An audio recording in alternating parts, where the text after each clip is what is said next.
নিশ্চয় আমি আল্লাহ আপনাকে শাহিদ হিসেবে প্রেরণ করেছি। শাহিদের মানা মুফাসসিরিনে কেরাম লিখেছেন, শাহিদ কাকে বলে এই ব্যাখ্যায় মুফাসসিরিনে কেরাম বিশেষ করে তাফসীরে নিসাপুরীর মধ্যে উল্লেখ রয়েছে, আই শাহিদান আলা মান আমানা বিল ঈমান ওয়া আলা মান কাফারা বিল কুফরে ওয়া আলা মান নাফাকা বিল নিফাকে। তাফসীরে নাসাফির মধ্যে সামান্য শাব্দিক ব্যবধানে এই কথাটা রয়েছে, আমাদের ঈমানের কি হাল, আমাদের ঈমানের কি হাল, আমাদের কলবের মধ্যে কার নেফাকি রয়েছে এবং কারা কুফরি করছেন, এই সব কিছু আল্লাহ তাআলার দয়ায় আমার নবী দেখেন। সুবহানাল্লাহ। এগুলি সাক্ষী দিবেন হাশরের ময়দানে। আপনারা আমরা কারা মাহফিলে বসেছি, কারা আল্লাহ তাআলাকে ভালোবেসে নবীজিকে ভালোবেসে দরুদ শরীফ পড়েছেন, যারা যতগুলি নেক আমল করেছেন, হাশরের ময়দানে নবীজি সাক্ষী দিবে, হে আমার আল্লাহ, আমি সাক্ষী দিলাম আমার এই উম্মতেরা মাহফিলে বসে আপনার জিকির করেছে, আমি রাসূলের দরুদ করেছে। নবীজির সাক্ষী তখন আল্লাহর দরবারে গ্রান্টেড হবে। একটা কথা মনে রাখবেন, নবীজি আল্লাহ তাআলার দরবারে সাক্ষী দিবেন, এটার অর্থ কি এই যে আল্লাহ তাআলা দেখে নাই? আল্লাহ তাআলা দেখেছেন, তা সত্ত্বেও নবীজি সাক্ষী দিবেন। অনেক ভাইরা বলে থাকেন, নবীজি যদি দেখেনি তাহলে ফেরেশতারা সালাম পৌঁছান কেন? আপনি প্রশ্ন করলে এখানে কি উত্তর দিবেন? আল্লাহ তাআলা যদি সব দেখেনি তাহলে হাশরের ময়দানে সাক্ষী দিবেন কেন? নাউযুবিল্লাহ, এই ধরনের চিন্তা করা যাবে না। সাক্ষীটা এটা নবীজির শান, আল্লাহ তাআলা নবীজির সম্মান বুলন্দ করেছেন। ওয়া রাফা'না লাকা যিকরাক, গোটা হাশর ময়দানের সমগ্র মানব মণ্ডলীকে আল্লাহ তাআলা দেখাবে, দেখো আজকে কারো কোনো পাওয়ার নাই, আজকে আমি আল্লাহ আমার হাবিবকে এত পাওয়ার দিয়েছি, মাকামে মাহমুদে অধিষ্ঠিত করেছি। সমস্ত নবীদেরকে আল্লাহ তাআলা স্টপ রেখে আমার নবীকে বলবে, আপনি লেওয়ায়ে হামদ উপর দিকে তুলুন, আপনার এই হামদের পতাকার নিচে সবাই সমবেত হবে। সুবহানাল্লাহ। ইয়া নবী মুহাম্মদ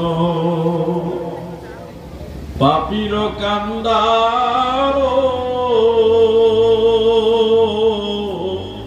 ইয়া নবী মুহাম্মদ।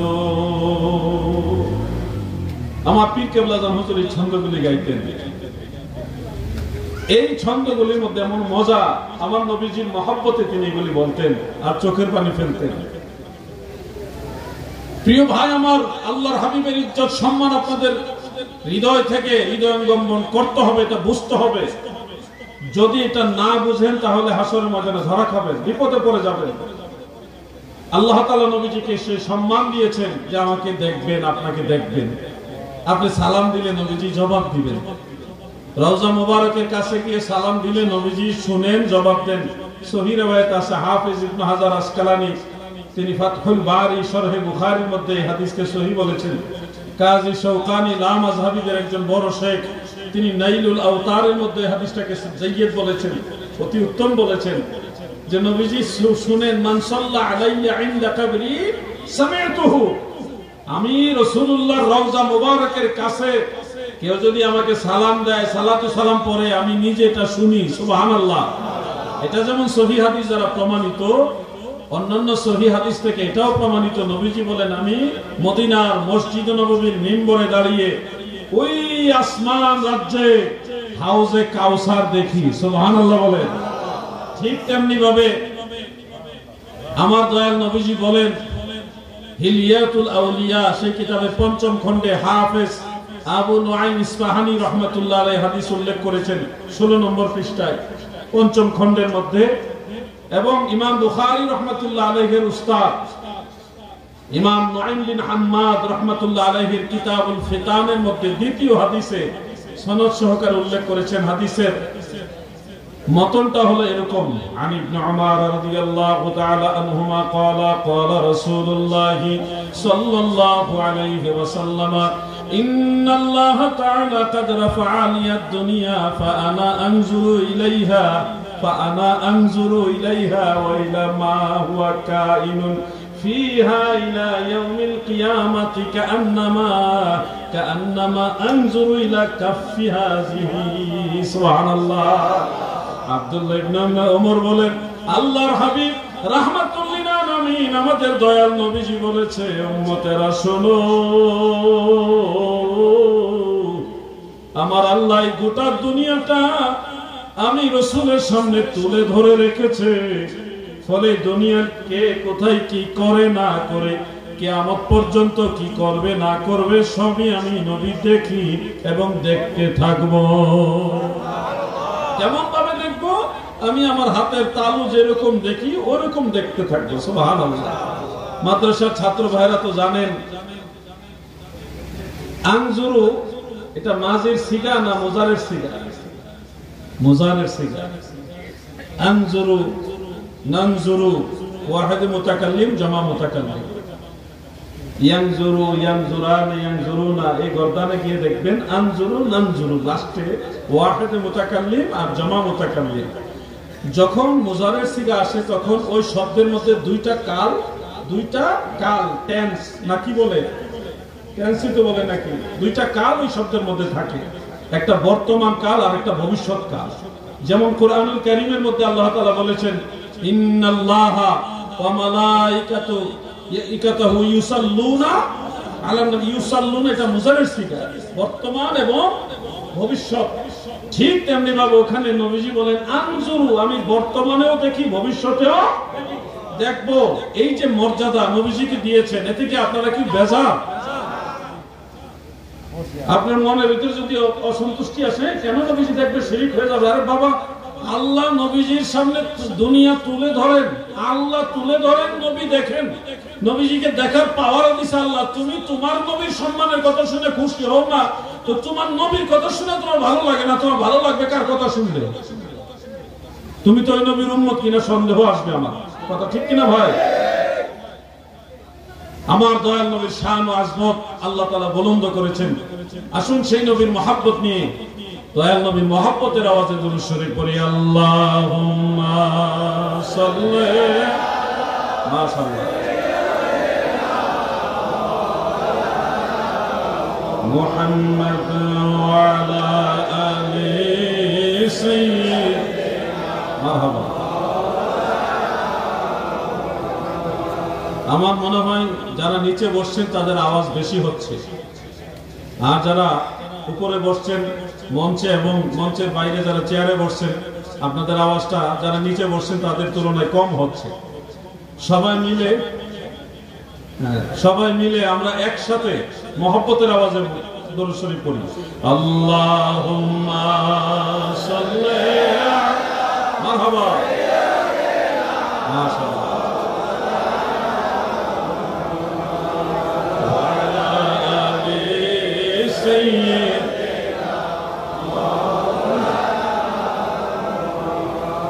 নবী আপনার জন্যে সৃষ্টি হইল আসমান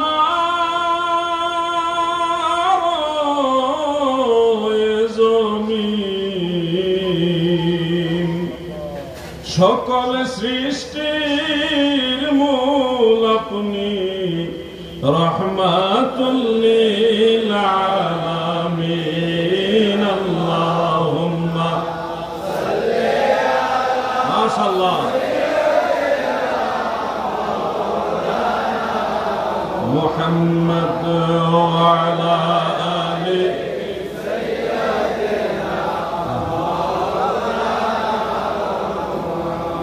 সবাই মিলে জিকির করি লা ইলাহা ইল্লাল্লাহ, লা ইলাহা ইল্লাল্লাহ, লা ইলাহা ইল্লাল্লাহ, লা ইলাহা ইল্লাল্লাহ, মাশাআল্লাহ, লা ইলাহা ইল্লাল্লাহ, লা ইলাহা ইল্লাল্লাহ, মারহাবা, লা ইলাহা ইল্লাল্লাহ, লা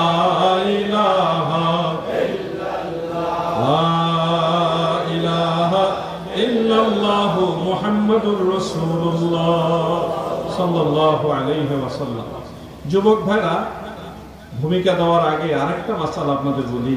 এই যে সবাই মিলে একসাথে সম্মিলিত জিকির করলাম, ইদানিং আমাদের কিছু সুশিক্ষিত বলবো না কুশিক্ষিত বলবো জানি না, আল্লাহ তাআলাই ভালো জানেন, কিছু ভাইরা দাবি করছেন যে সম্মিলিত জিকির করা বিদআত। একা একা লা ইলাহা ইল্লাল্লাহ, সুবহানাল্লাহ, আলহামদুলিল্লাহ, আল্লাহু আকবার এগুলো একা একা জিকির করা যাবে, কিন্তু সবাই মিলে একসাথে করা যাবে না, এটা বিদআত হবে। আমাদের যুবক ভাইরা যারা উঠতি বয়সী তরুণ সমাজ, তারা কিন্তু এই কথাগুলি শুনে, এবং যারা এই ফতোয়াগুলি প্রদান করে তারা আবার মিষ্টভাষী হয়, শুদ্ধভাষী হয়, সুন্দর সুন্দর কথাও বলে, মাঝে মাঝে ইংরেজি বলে। এগুলি শুনলে আমাদের ইয়াং জেনারেশন মনে করে এটা অনেক বড় হুজুর, মুখ শায়েক বলেছে বিদআত, তার মানে এটা বিদআত, কোরআন হাদিসে নাই। আমাকে এক মাহফিলে প্রশ্ন করেছেন, জিহাদি সাহেব আপনারা সম্মিলিত জিকির করেন, এটা কি কোরআন সুন্নাহর মধ্যে কোথাও আছে না? আমি তখন বললাম, আপনাদেরও বলি, জীবনে বহু মাহফিলে শুনেছেন ওয়াজ মাহফিল জান্নাতের বাগান, শুনছেন না? যুবক ভাইরা আপনারা বলুন শুনছেন কিনা? এটা কিন্তু হাদিসের মূল ইবারতে এইভাবে নাই, ব্যাখ্যা করে আপনি এটা বলতে পারবেন। সরাসরি হাদিসে ওয়াজ মাহফিল জান্নাতের বাগান এই কথা হাদিসে নাই। কি আছে হাদিসে? আলেমরা যে হাদিস বলেই তো বলে ওয়াজ মাহফিল জান্নাতের বাগান। যে আলেম ভাইরা বলেন ওনারা ভুল বলেন না, ব্যাখ্যা সাপেক্ষ ওই কথা ঠিক আছে, কিন্তু হাদিসের মূল লফজ, মূল যে আলফাজ, ভাষ্য, সেই ভাষ্যটা হলো আল্লাহর রাসূল বলেছেন, ইজা মারাতুম আলা রিয়াদিল জান্নাহ ফারতাউ, তোমরা যখন কোন জান্নাতের বাগানের পাশ দিয়ে যাবে সেখান থেকে ফল ভক্ষণ করিও।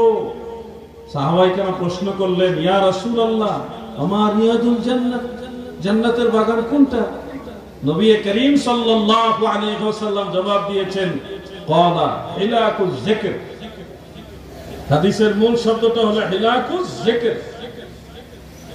এটার বাংলা অর্থ হলো জিকিরের গোল বৈঠক। হিলাকুজ যিকর, যে হালকায় জিকির বলে না, তরিকতপন্থী যারা, আপনারা তো জানেন, সবাই মিলে একসাথে যখন বসে জিকির করেন তখন ওই মজলিসটাকে বলা হয় হালকায় জিকির। এটা আমাদের আঞ্চলিকতার কারণে এইভাবে প্রসিদ্ধ হয়েছে। হাদিসের ভাষায় হলো হিলাকুজ যিকর, জিকিরের গোল বৈঠক। এবার আমি আপনাদের একটা প্রশ্ন করি, সবাই মিলে একসাথে গোল হয়ে বসে, যেমন আপনারা এদিকে ফিরে বসছেন, ওইদিকে কিছু মানুষ এদিকে, এদিকেও কিছু আছে, আবার পেছন থেকে সামনে, এটা গোল বৈঠকের মতোই। এই যে গোল হয়ে বসে জিকির করা হবে, এটা কি একাকী জিকির হবে না সম্মিলিত হবে? তাহলে জান্নাতের বাগানের ওয়াজ যে হাদিস থেকে আমরা সারা জীবন শুনলাম, ওই হাদিস থেকে প্রমাণ হয় সম্মিলিত জিকির করা হলো সুন্নাত, ওইটাই জান্নাতের বাগান। কথাটা কি বুঝতে পারছেন আপনারা? তো যারা সম্মিলিত জিকিরকে বিদআত বলেন, আমার ভাইরা যদি একটু মনোযোগ দিয়ে এইভাবে হাদিসগুলি বুঝতেন, তাহলে সমাজ থেকে জিকির কমে যেত না। আগের দিনের মাহফিলে যেই পরিমাণ জিকির হইতো, এখনের দিনের মাহফিলে ওই পরিমাণ জিকির হয় না। যতটুকু জিকির হয় তাও সুন্নি যারা, তারা একটু জিকির আজকার করে। সুন্নি ছাড়া বাইরে যারা আছে এরা জিকির তো করেই না, জিকিরের বিরোধিতা করে, বিদআতের ফতোয়া দেয় কিনা ভাই?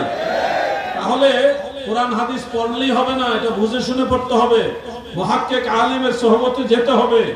ভাই আমার, বাংলা অনুবাদ পড়েই যদি সব বোঝা যেত, তাহলে বাংলা অনুবাদ পড়েই ডাক্তার হয়ে যেত, ইঞ্জিনিয়ার হয়ে যেত। ওই বুয়েটে চুয়েটে পড়ার দরকার ছিল না, মেডিকেল সায়েন্সের এই বড় বড় মেডিকেল কলেজে পড়ার দরকার ছিল না। আপনাকে ডাক্তার হইতে হলে বড় বড় ডাক্তারদের ক্লাস করতে হবে, তারপরে পরীক্ষা দিয়ে পাস করে তারপরে ডাক্তার হতে হবে, এরপরও প্র্যাকটিস করতে হবে। ফিজিক্যালি প্র্যাকটিস না করলে আপনি পূর্ণাঙ্গ ডাক্তার না। ইঞ্জিনিয়ারের বিষয়টা সেই, আপনি যদি একজন ভালো মুসলমান হতে চান, একজন ভালো মুমিন হতে চান, তাহলে যারা ভালো মুমিন হয়েছেন তাদের ক্লাস করতে হবে, তাদের দর্শ নিতে হবে, তাদের মজলিসে বসতে হবে, তারপরে পরীক্ষা দিয়ে আপনাকে নিজেকে শিওর করতে হবে যে আমি একজন ভালো মুমিন হইতে পারছি। মুমিন দুই প্রকার, আমরাও মুমিন, আল্লাহর ওলিরাও মুমিন। সব মুমিন এক না, মুমিন দুই রকম। একটা হলো মুমিনে নাকিস, আর একটা হলো মুমিনে কামেল। নাকিস মুমিন হলাম আমরা, ত্রুটিযুক্ত মুমিন। আজকে ফজরের নামাজ পড়েন না এমন মুসলমান, এমন মুমিনও এখানে আছে। এশারের নামাজও পড়েননি এমন মুমিনও এখানে আছেন। আজকে দিনে বেশ অনেকগুলো মিথ্যা কথা বলছেন, এরকম বহু মুমিন এখানে আছে বা থাকতে পারে। এই ধরনের ত্রুটিযুক্ত, যাদের আমলের মধ্যে ত্রুটি রয়েছে, ইমানে দুর্বলতা রয়েছে, এই ধরনের মুমিনদেরকে বলা হয় মুমিনে নাকিস, ত্রুটিযুক্ত মুমিন, দুর্বল মুমিন। আরেক ধরনের মুমিন হলো মুমিনে কামেল, পরিপূর্ণ মুমিন। কামেলের উপরে হলো মুকাম্মেল। এই কামেল মুকাম্মেল মুমিন যারা, তাদের মর্যাদা পাওয়ার সম্পর্কে নবীজি ইঙ্গিত করেছেন, ইত্তাকু ফিরাসাতাল মুমিন ফাইন্নাহু ইয়ানজুরু বিনূরিল্লাহ। হে আমার উম্মতেরা, তোমরা মুমিনের অন্তরের দৃষ্টিকে ভয় করো, কেননা তারা আল্লাহর নূর দিয়ে সব দেখে। সুবহানাল্লাহ। মুসান্নাফ ইবনে আবি শাইবার মধ্যে উল্লেখ,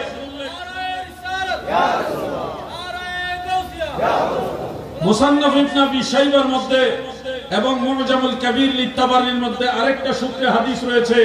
একজন সাহাবী নবীজির সামনে যখন ফজরের নামাজের পরপর সামনাসামনি হলো, নবীজি তাকে জিজ্ঞাসা করলেন, তোমার ভোর বেলাটা আজকে কিরকম হলো? উনি বললেন, আসবাহতু আল্লাহি হাক্কান মুমিনান, আল্লাহর কসম করে বলছি আজকের ভোর বেলাটা আমার মুমিনের বা ঈমানের সাথে হয়েছে। নবীজি বললেন, মাল হাকিকাতু ঈমানাক, তোমার ঈমানের হাকিকত কি?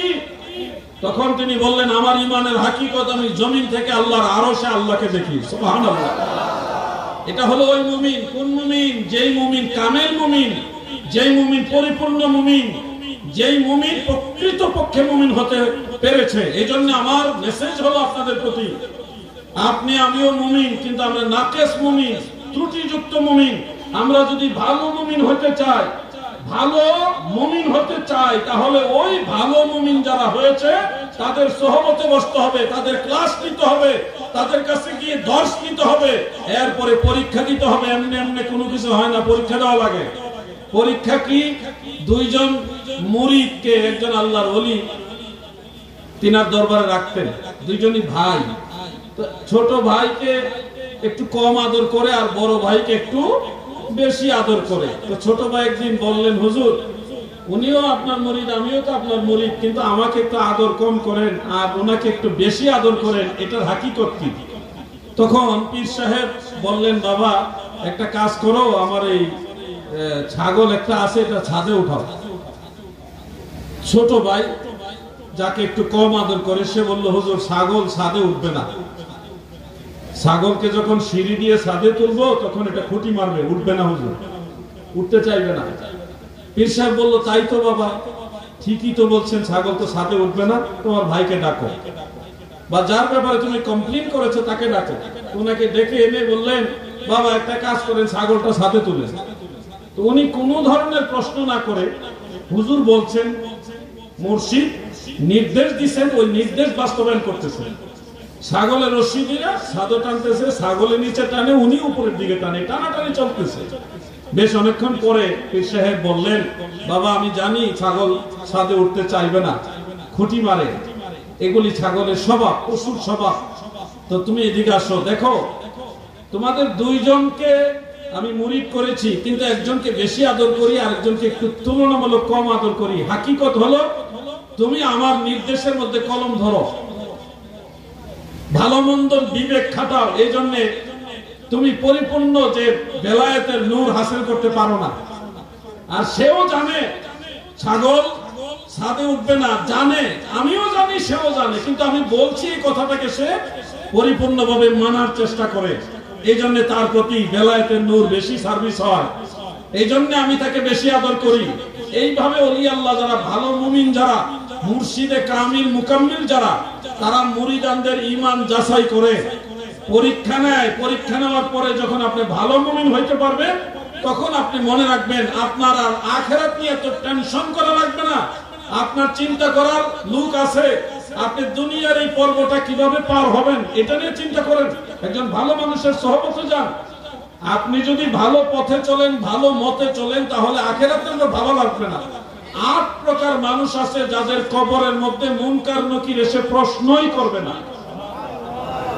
আপনি কবরের চিন্তা না করে দুনিয়ার চিন্তা করেন। আপনার ওজনে, আপনার দাড়ি পাল্লার ওজনে আরেকজনকে কম না দিয়া হক ভাবে মাল বিক্রি করার চেষ্টা করেন। আপনি আপনার ভাই বোনকে বাবার সম্পত্তি ঠিক মতো বুঝাই দেন, পরের হক আপনি খাওয়া থেকে বিরত হন। সকল প্রকার গুনার কাজ, মিথ্যা বলা, সুদ খাওয়া, ঘুষ খাওয়া, এগুলি ছেড়ে দেন। আপনি দুনিয়ার জিন্দেগিটা ঠিক করেন, আখেরাত নিয়ে আপনার ভালো লাগবে না। আপনি যদি মুমিন হয়ে মরতে পারেন যে আমি মুমিন, একজন আল্লাহর ওলি যদি বলে বাবা আপনি মুমিন, এই সার্টিফিকেটটা যদি পেয়ে যান, একজন ভালো মুমিন হইতে পারেন আমলে, আখলাকে, ঈমানে, আকীদা, তাহলে আপনার জান্নাতের গ্যারান্টি আল্লাহ নিজে দিয়েছেন। ওয়াবাশশিরিল মুমিনিনা বিআন্না লাহুম মিনাল্লাহি ফাদলান কাবীরা। নবী গো, মুমিনদেরকে সুসংবাদ দেন, অবশ্যই আমি আল্লাহর তরফ থেকে তাদের জন্য রয়েছে অনেক অনেক বড় অনুগ্রহ, অনেক বড় দয়া। কি সেই দয়া? পরকালে সবচেয়ে বড় নিয়ামত হলো আল্লাহকে দেখা। আল্লাহকে দেখতে পারবেন আপনারা। আপনারা সবাই যারা জান্নাতে যাবেন আল্লাহকে দেখতে পারবেন। এতে কি বেজার আপনারা? জান্নাত পাবেন, জান্নাত যাবেন, জান্নাতের নাজ নিয়ামত পাবেন, হুর পাবেন, ইত্যাদি ইত্যাদি ইত্যাদি অনেক কিছু পাবেন। এগুলি আল্লাহ তাআলার দিদারের যে নিয়ামত, এর চাইতে একেবারেই নগণ্য। মহান আল্লাহ তাআলার দিদার হলো সবচেয়ে বড় নিয়ামত। এটা প্রত্যেক মুমিন বান্দা জান্নাতে গিয়ে পাবেন, জান্নাতে গিয়ে পাবেন। হাদিসে মুতাওয়াতির দ্বারা এটা সাবিত আছে। যুবকরা খেয়াল করেন, বাংলাদেশে কিছু মানুষ আছে যারা বলে আল্লাহর নবী মেরাজে গিয়ে আল্লাহকে দেখে নাই। এরকম কথা আপনারা শুনবেন, অনেকে বলে থাকেন। আচ্ছা আপনারা বলুন, যেখানে আপনারাই আল্লাহকে দেখবেন, জান্নাতে গিয়ে আল্লাহকে দেখবেন, এটা মুতাওয়াতির পর্যায়ের হাদিস দ্বারা প্রমাণ আছে।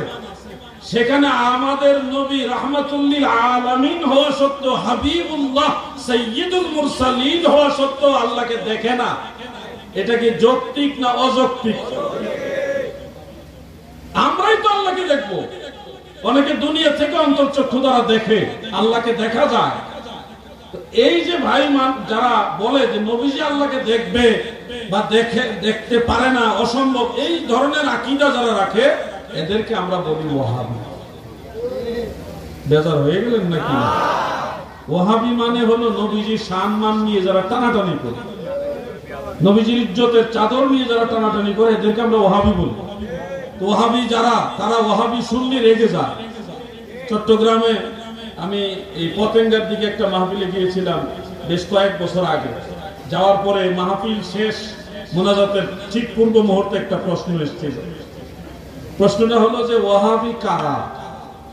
এখন করব মোনাজাত, এখন ওনাকে আমি কিভাবে বুঝাবো ওয়াহাবি কারা? আমি তখন এক কথাই বললাম, ওয়াহাবি বললে যারা রেগে যায় তারাই ওয়াহাবি। আচ্ছা আপনারা যারা আছেন নিশ্চয়ই আপনারা সুন্নি, আহলে সুন্নাহ ওয়াল জামাত। এখন আপনাদেরকে বলি, সুন্নি বললে আপনারা কি রেগে যান, বেজার হন? কারণ এটা ভেজাল মাল না, এটা নির্ভেজাল মাল, ঠিক কিনা বলেন? এই জন্য এটা শুনলেও ভালো লাগে। আমি একজন সুন্নি, এটা শুনলেই শান্তি লাগে। গুনাহগার হই, দুর্বল হই, নাকেস মুমিন হই, অসুবিধা নাই, নবীর দলে আসি, নবীর দলে আসি, সুন্নি জামাতের লোক আমি, এটা শুনলেই ভালো লাগে। কিন্তু আপনার কি হইল ভাই, এত হক্কানি দাবি কইরা যদি ওয়াহাবি বললে খেপে যান, রেগে যান, তা যে জিনিসের নাম শুনলেই খারাপ লাগে, ভালো লাগে না, মানে অন্তর মধ্যে রাগ উঠে যায়, এই জিনিস কি এক নম্বর জিনিস না ভেজাল জিনিস? জেনে শুনে ভেজাল জিনিস আমরা চাই। সুন্নি মুসলমান, সুন্নি মুসলমান হওরে সাবধান, ওহাবি খারিজির দলে লুটিল ঈমান। আমার ভাই মাওলানা দৌলতুর রহমান সাহেব তিনি বলছিলেন, যে কোনো একজন চট্টগ্রামের আলেমকে প্রশ্ন করেছিলেন, উনি বলেছেন নবী গায়েব জানে না। আমার ভাই বললেন তাহলে নবী শব্দের অর্থ কি? নবী শব্দের অর্থ কি? লুগাতের কিতাবে শব্দ ভান্ডার যেটা অভিধান আছে আরবিতে, আরবি যে ডিকশনারি, সেখানে লেখা আছে নাবিয়ুন শব্দের অর্থ হলো মুখবিরুল গায়ব। আখবারা ইখবিরু ইখবারান ফাহুয়া মুখবিরুন, আকরামা ইকরিমু ইকরামান ফাহুয়া মুকরিমুন। এর ওজনে হলো মুখবিরুন, মুখবিরুন মানে সংবাদদাতা, মুখবিরুল গায়ব মানে গায়েবের সংবাদদাতা। আমাদের নবী নয় শুধু, সমস্ত নবীরা গায়েবের সংবাদ দেনেওয়ালা। হযরতে আদম থেকে হযরতে ঈসা পর্যন্ত সব নবীরা যেই গায়েবের সংবাদ দিয়েছে, আমার নবীও সেই গায়েবের সংবাদদাতা। এই জন্য যারা নবীজিকে গায়েবের সংবাদদাতা মানবে না, তাদের ঈমান নিয়ে আমাদের প্রশ্ন তুলতে হবে, ঠিক কিনা বলে? কারণ তারা নবী শব্দের অর্থই বুঝে না, নবী শব্দের অর্থই বুঝে না। রাগ করবেন না, মাঝে মধ্যে একটু গলার আওয়াজ জোর হয়ে যায়, চাই আস্তে আস্তে বলতে, কিন্তু হয়ে যায়, কিছু করার না। আমি আবার মেজাজটা ঠান্ডা করে নিই। দুরূদ শরীফ পড়েন, আল্লাহুম্মা সাল্লি আলা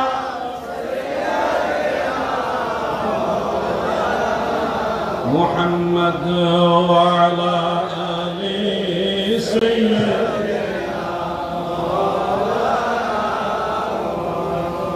নবীজির ইশকের তীর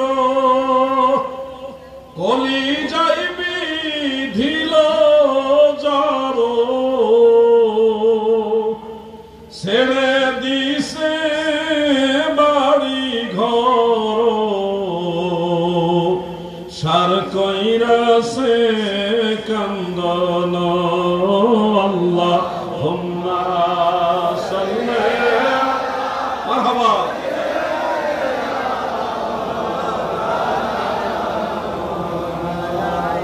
ওয়ালা আলি সাইয়্যিদিনা।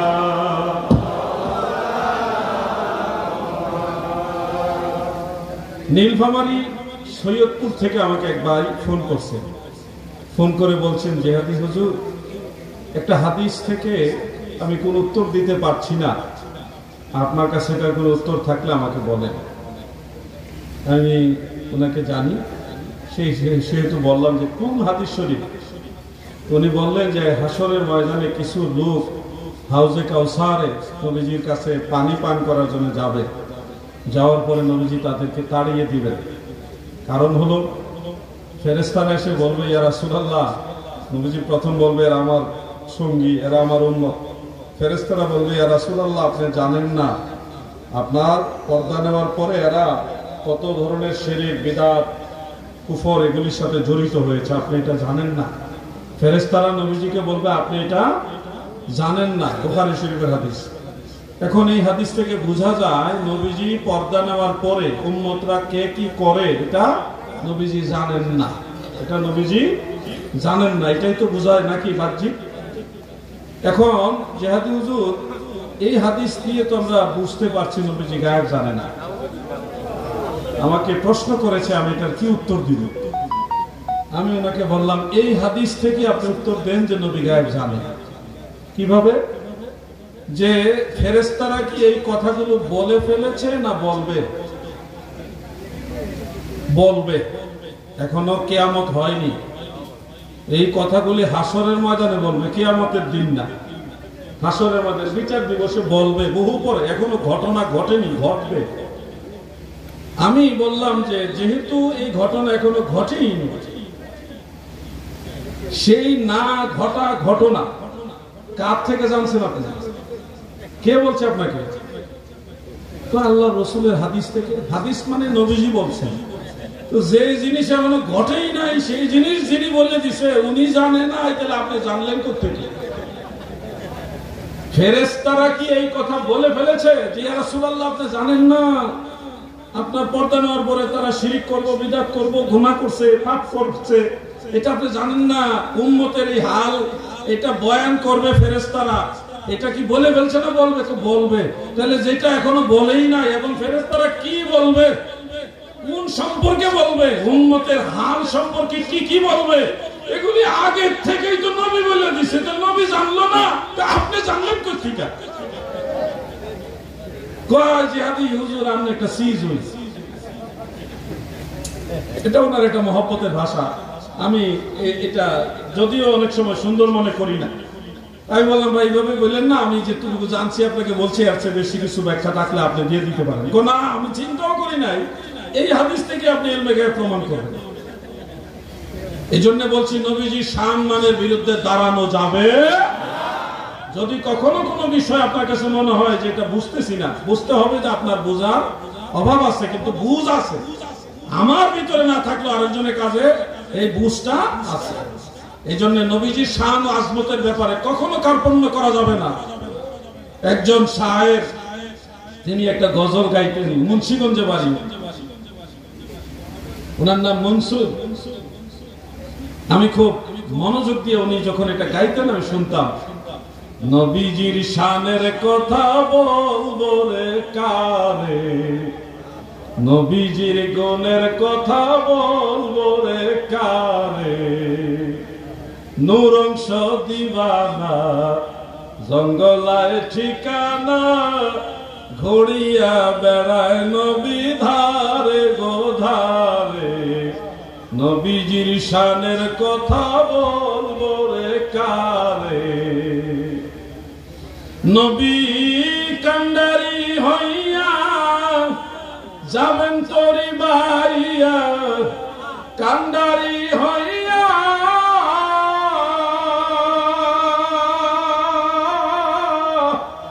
কান্ডারি হইয়া যাবেন তোরি বাইয়া, ইমাম হাসান হুসাইন রবে দুই কিনারে, নবীজির শানের কথা বলবো রে কারে, নবীজির গুণের কথা বলবো রে কারে। আমাদের ঢাকা অঞ্চলে মুন্সিগঞ্জ, নারায়ণগঞ্জ, ওই সমস্ত এলাকায় এটা মাঝে মধ্যে অনেক আনন্দ গায়, ভালো লাগে। নবীজির শান আজমতের ব্যাপারে কোন ধরনের কম্প্রোমাইজ চলবে। আজকে একটা তথ্য আপনাদের দিব, যে তথ্যটা নিশ্চয়ই হয়তো আপনারা অনেকে জানেন, না জানলেও জেনে রাখবেন। ফিতনার যুগ, যেহেতু ঈদে মিলাদুন নবীর মাহফিল আমার আলোচনার বিষয়বস্তু হলো এটা, সেহেতু শানে রিসালাত এবং ঈদে মিলাদুন নবী ব্যালেন্স করে আমি কিছু কথা বলবো। এবং আজকে যে পুষ্টা ভূমিকা তো বললাম, বলে ফেলি, নাহলে আবার কমিটি বলবে আমাদের নামটা বললো না। সুলতান নিয়ামত তালুকদার বাড়ি সমাজ কল্যাণ পরিষদ উত্তর সরতা রাউজান চট্টগ্রাম কর্তৃক আয়োজিত পবিত্র জশ্নে জুলুসে ঈদে মিলাদুন নবী সাল্লাল্লাহু আলাইহি ওয়াসাল্লাম উদযাপন উপলক্ষে সুন্নি কনফারেন্সের সম্মানিত সভাপতি সাহেব এবং বিশেষ করে আমার আগে যিনি আলোচনা পেশ করেছেন বিশিষ্ট আলেমে দ্বীন উস্তাদুল উলামা অধ্যক্ষ আল্লামা হাসান রেজাল কাদেরী সাহেব, সুনামধন্য অধ্যক্ষ ওরকিচর মুহাম্মদিয়া গাউসিয়া সুন্নিয়া সিনিয়র মাদ্রাসা, এছাড়াও মঞ্চে মান্যবর ওলামায়ে কেরাম রয়েছেন, বিশিষ্ট ওলামায়ে কেরাম রয়েছেন, মাওলানা দৌলতুর রহমান সাহেব সহ মাওলানা মোহাম্মদ আব্দুল মুত্তালিব সাহেব এবং অন্যান্য ওলামায়ে কেরাম। আমি সবার নাম জানি না, সবাইকে শ্রদ্ধার সাথে স্মরণ রেখে উপস্থিত মুমিন মুসলমান ভাই বন্ধুরা, পর্দার আড়ালের মা বোনেরা, সবাইকে আমার আন্তরিক অভিনন্দন, মুবারকবাদ, শুভেচ্ছা এবং যারা এসেছেন সবাইকে স্বাগতম। আলোচনা যেহেতু ওয়াজের শুরুতে সালাম দিছি, মাঝখানে আর সালাম দিতে চাই না, এখানে কিছু মাসআলা আছে। আমাদের অনেক বক্তা ভাইয়েরা শুরুতে একবার সালাম দেয়, আবার ওয়াজের শুরুতে আবার সালাম দেয়। তো কিছু সালামের আদব কায়দা আছে, এগুলি আমাদের জানতে হবে। আমরা একসময় জানতাম না। আমাদের যারা উস্তাদ বৃন্দ ওনারা বলছে, বাবা প্রথম সালাম দিলে শেষে আবার দিও না। এক মজলিসে মানে একই বক্তব্যের ভিতরে একই সাথে দুইবার তিনবার সালাম দেওয়া আদবের খেলা। একবার সালাম হবে, এটা সুন্নাত। একবার সালামটা কি, যেমন এক বক্তা সালাম দিয়া আবার বলতেছে আমি আবার সালাম দিচ্ছি, মানে জোরে ওয়ালাইকুম সালাম বলার জন্য এটা অনেক বক্তব্যরা বারবার সালাম দেয়। এই ট্রেডিশন বাদ দিয়ে আমাদেরকে সুন্নত শিখাইতে হবে মানুষকে। সুন্নত শিক্ষা দেওয়ার জন্য আগে সালামের ফজিলত বয়ান করে তারপরে সালাম দেবে। তাও মানুষ যে সুন্নতের যে ট্রেডিশন, একই মজলিসে দুইবার নবীজিও সালাম দিতেন না এবং মানে একই সাথে দুইবার সাহাবায়ে কেরামও সালাম দিতেন না। মজলিসের প্রথম দিকে সালাম দিবেন, আসসালামু কাবলাল কালাম, কথা বলার শুরুতে সালাম দেওয়া, এটা মুস্তাহাব, তিরমিজি শরীফের হাদিস। আবার যদি কথা শেষ হয় বিদায় লগ্নে আপনারা সালাম দিবেন, এটা হলো আদব। এইভাবে আর সালাম একবার দিয়া আবার সালাম দিচ্ছি, আবার আরো জোরে ওয়ালাইকুম সালাম করবেন, আবার সালাম দিচ্ছি, এইগুলি না ভাইয়া, সুন্নতের ভিতরে থাকতে হবে। গতকাল ফেসবুকে আমি একটা জুতার স্ট্যাটাস দিচ্ছি, জুতার ছবি একটা দিয়া বললাম যে রাসূল করিম সাল্লাল্লাহু আলাইহি ওয়াসাল্লামের সুন্নত হলো এই ধরনের জুতা। কোন ধরনের জুতা?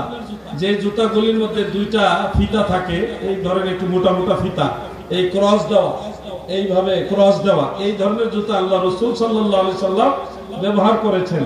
সহিহ বুখারী এবং সহিহ মুসলিমের মধ্যে আছে। এখন অনেকে মনে করছে আমি জুতার ব্যবসা করছি। আমাকে কমেন্টে বলতেছে কত করে দাম। মানুষকে এখন যে মাসআলা শিক্ষা দিব, এটা একটা বিপদ হয়ে দাঁড়াচ্ছে। কত মানুষের কত ধরনের চিন্তা। কিছুক্ষণ পরে আবার দেখি যারা এই জুতার ব্যবসা করে তারা এসে আবার মোবাইল নাম্বার দিতেছে, এই জুতা লাগলে এই নাম্বারে ফোন দেয়। ওরে মুসিবত। তাও ভালো, আমার কথা হলো সুন্নতের চর্চা হোক। কি বলেন আপনারা? সুন্নতের চর্চা দরকার আছে কিনা? আরেকটা সুন্নতের কথা বলি, ওলামায়ে কেরাম আপনাদের কাছ থেকে আমরা শিখেছি, সাইড কাটা পাঞ্জাবি কিন্তু সুন্নত না, এটা জায়েজ, মুবাহ। এই যে সাইড কাটা পাঞ্জাবি হলো মুবাহ, আপনি পড়তে পারবেন, গুনাহ হবে না। এটা সুন্নতি পাঞ্জাবির সাথে সাদৃশ্য রাখে বা ইসলামী পোশাকের সাথে সাদৃশ্য রাখে এরকম পোশাক, কিন্তু এটা সুন্নত না। সুন্নত হলো এই কোনা ভরা না, সম্পূর্ণ ভরার যে গুল পাঞ্জাবি যেটাকে বলে ওইটা। আমরা চেষ্টা করব সুন্নতের উপর আমল করার জন্য। বলেন ইনশাআল্লাহ, জোরে বলেন ইনশাআল্লাহ। ওয়াহাবিরা দেখবেন এই কোনা ভরার সিস্টেমটা ওয়াহাবিরা থেকে আইছে। দেখবেন ওয়াহাবিদের বড় বড় আলেম হোক আর বক্তা হোক, তাদের পাঞ্জাবির সামান্য একটু কইল সিরা থাকবে, এটুকু ডাইন্ডার খেয়াল করলেই পাবেন, সামান্য একটু হইলো তারা কাটা রাখে, সাইড কাটা। ওখান থেকে কাটতে কাটতে এখন পুরোই কাটা হয়ে গেছে। এই যে এই কাটাকুটি, এগুলি থেকে আমাদের আস্তে আস্তে বের হতে হবে। অভ্যাসগত ভাবে পড়বেন, কিন্তু যখন একটা সুন্নতের উপর আমল করার নিয়ত করবেন, তখন আমরা চেষ্টা করব গুল পাঞ্জাবি পরা। পাঞ্জাবি অনেক সময় দেখা যায় যারা সৌদি আরব থেকে আসেন, তাদের পাঞ্জাবি গুল পাঞ্জাবি আনে কিন্তু শেষ রায়া, একবারে শেষ রায়, মাটির সাথে শেষ রায়। ওটা কিন্তু সুন্নতের খেলা, ওটা সুন্নত না। সুন্নত ওই পাঞ্জাবি যেটা টাকনুর উপরে থাকে, টাকনুর উপরে থাকতে হবে। একবারে সৌদি আরব থেকে এমন বড় জুব্বা নিয়ে আসছে, মাটিতে শেষ রায়। আমি হবিগঞ্জের একটা ঘটনা শুনছিলাম, আল্লাহু আলাম। তো সেই ঘটনাটা হলে সৌদি আরব থেকে লম্বা জুব্বা নিয়ে যখন আসে, মুসল্লিরা বাজারে মসজিদ ইমাম সাহেব ছুটিতে, এখন মুসল্লিরা মনে করছে হুজুর না থাকলেও, ইমাম সাহেব না থাকলে আমরা আরেকজন ভালো হুজুর পাইছি। এখন উনি তো আর আরবি জাননেওয়ালা ওরকম ভালো লোক না, সৌদি আরব থেকে আসছে, মোটামুটি ইসলামিক পোশাক মনে করে লম্বা সাইজের চেয়ে বড় সাইজের জুব্বা নিয়ে চলে আসছে। তারা জোর করে ইমামতি দিচ্ছে, পরে মারাত্মক ঘটনা ঘটছে। তো এটা আমি আপনাদের বলার উদ্দেশ্য হলো আমরা সুন্নতের উপর আমল করব। অনেক ভাইরা রুমাল ব্যবহার করি আমরা, কিন্তু রুমালটা শুধু ঘুমটা মারি। পাগড়ি ছাড়া রুমালের উপরে, পাগড়ি ছাড়া টুপির উপরে রুমাল দিয়ে ঘুমটা দেওয়া সুন্নত নয়, নাজায়েজ না। কিন্তু সুন্নত যদি আপনি আদায় করতে চান, তাহলে টুপি, টুপির উপরে পাগড়ি, এর উপরে রুমাল দিতে হবে। এটা হলো রাসূল পাকের সুন্নত। এখন যে সারা আরব জাহানে দেখবেন পাগড়ি নাই, সব টুপি একটা দিবে আর টুপির উপরে ঘুমটা। এটা কোত্থেকে আসলো যদি এটা সুন্নত না হয়? এটা মুহাম্মদ বিন আব্দুল ওয়াহাব নজদির খাসলত। আপনাদের মোবাইলে দেখবেন ইবনু আব্দুল ওয়াহাব নজদির ছবি, যদি আপনি তার নাম লিখে সার্চ দেন তার ছবি পাবেন আপনারা। ইবনু আব্দুল ওয়াহাব নজদি, তার মাথার উপরে রুমাল আছে আর রুমালের চতুর্দিকে একটা বিরা আছে রশির মতো, দেখবেন আপনার ছবিগুলো আছে। সেই ইবনু আব্দুল ওয়াহাব নজদিকে যারা ফলো করে, তারাই এই ঘুমটার প্রচলন চালাইছে। এটা সুন্নিদের পোশাক না। সুন্নিদের পোশাক হলো টুপি পরবে, টুপির উপরে পাগড়ি বাঁধবে, এর উপরে রুমাল ব্যবহার করবে। আর যদি আপনারা পাগড়ি ছাড়া রুমাল হয়, তাহলে এই গলার মধ্যে ব্যবহার করবে, এই যে এই কাঁধের মধ্যে, কাঁধের মধ্যে, মাথার উপরে না। তাহলে ওয়াহাবিদের সাথে সাদৃশ্য আসবে। হ্যাঁ, ওয়াহাবিদের সাথে সাদৃশ্য আছে, এই জিনিসগুলো আমাদের ব্যবহার করা উচিত না। লাল রুমাল ব্যবহার করেননি আপনারা? অনেকে করেন, হয়তো এদিকে খুব কম ব্যবহার করেন। লাল রুমাল সুন্নিদের না, লাল রুমাল হলো ওয়াহাবিদের। মনে রাখবেন, লাল রুমাল হানাফি মাযহাবে মাকরুহে তাহরিমা। পুরুষের জন্য লাল পোশাক ব্যবহার করা মাকরুহে তাহরিমা, কবিরা গুনাহ। কি গুনাহ? ঘুমায় রয়েছেন নাকি? ওয়াজ বিরুদ্ধে যাইতেছে নাকি? ওয়াজ বিরুদ্ধে গেলে কিছু করার নাই, এক সময় আমরাও ভুল করছি। মানুষ ভুল করতে করতে শিখে। আমি যদি বলি আমি কখনোই ভুল করি নাই, তাহলে এটাই ভুল হবে। ভুল করতে করতে মানুষ শিখে। লাল পোশাক পুরুষের জন্য মাকরুহ, মুতলাকান মাকরুহ মানে মাকরুহ তাহরিমা মানে কবিরা গুনাহ। আমরা আজকে জানলাম, কিন্তু আপনারা তো অনেকে আগে জানতেন, কিন্তু এখন যারা জানলেন আমল করবেন ইনশাআল্লাহ। বলেন সবাই, বলেন ইনশাআল্লাহ আমল করবেন। কিন্তু আমাদের অনেক ওয়াইজ যারা আছে, বক্তা যারা আছে, তারাও দেখি লাল টুপি ব্যবহার করে। কি মুসিবতের যুগে আছি জানেন? সারা পোশাকটা কত সুন্দর, মাঝখানে কোটি ব্যবহার করছে লাল, রক্তের মতো যেটা লাল, এটা ব্যবহার করা যাবে না, এটা মাকরুহ। ফতোয়া শামীর মধ্যে মাসআলা রয়েছে, ফতোয়া বাহরুর রায়কের মধ্যে মাসআলা রয়েছে। অতএব আমরা সুন্নতের উপর আমল করার চেষ্টা করব। যুবক ভাইরা বেজার হইলেন নাকি আপনারা? আমি কি সুন্নতের কথা বললে আপনারা বেজার হবেন? এই ছোট ছোট একটা একটা করে আমল আপনারা জানবেন, আমল করবেন। এইভাবেই তো মানুষ আমল করে। আমরা ছাত্র বয়সে অনেক কিছু জানতাম না, উস্তাদদের কাছ থেকে শিখেছি, জেনেছি, আমল করার চেষ্টা করি। এই চেষ্টাটাই হলো মূলত মুমিনের কাজ। ভুল হবে, আমারও ভুল হয়, আপনারও হবে, কোনো অসুবিধা নেই, ভুল হবে। ভুল হওয়ার পরে যে ভুলের উপরে প্রতিষ্ঠিত থাকে সে হলো খারাপ মানুষ। ভুল হওয়ার পরে যে সংশোধন করে সে হলো ভালো মুমিন। এটা হলো মুমিনের খাসিয়ত। আল্লাহ আমাদের সবাইকে ভালো মুমিন হওয়ার তৌফিক দেন, মহব্বতে বলেন আমিন। সালাতুন ইয়া রাসূলুল্লাহ, সালামুন ইয়া। দরুদ শরীফের আওয়াজ কমে গেল। আমি মাঝে মধ্যে এই ধরনের কথাগুলি বলি, তো বললে অনেক খুশি হতে পারে না। ভাইরে, কাউকে না কাউকে তো কথাগুলি বলতে হবে। আমরা যদি না বলি, আপনারা গেলে আমল করবেন কিভাবে? আলেমরা বললে এরপরে শুনবেন, আমল করার জন্য একটা স্পিড অন্তরে পয়দা হয়। তো আমরা যদি একেবারে নাই বলি, তাহলে আপনারা শিখবেন কোত্থেকে, বা আমল করার উৎসাহটা আসবে কোত্থেকে? বেজার হবেন না। আল্লাহর ওয়াস্তে আমল করার চেষ্টা করবেন, কিন্তু দুরূদ শরীফের আওয়াজ কমাবেন না। আজ না হোক কাল, যখন পারবেন আমল করবেন ইনশাআল্লাহ। দুরূদ শরীফ পড়ি। সালাতুন ইয়া রাসূলুল্লাহ,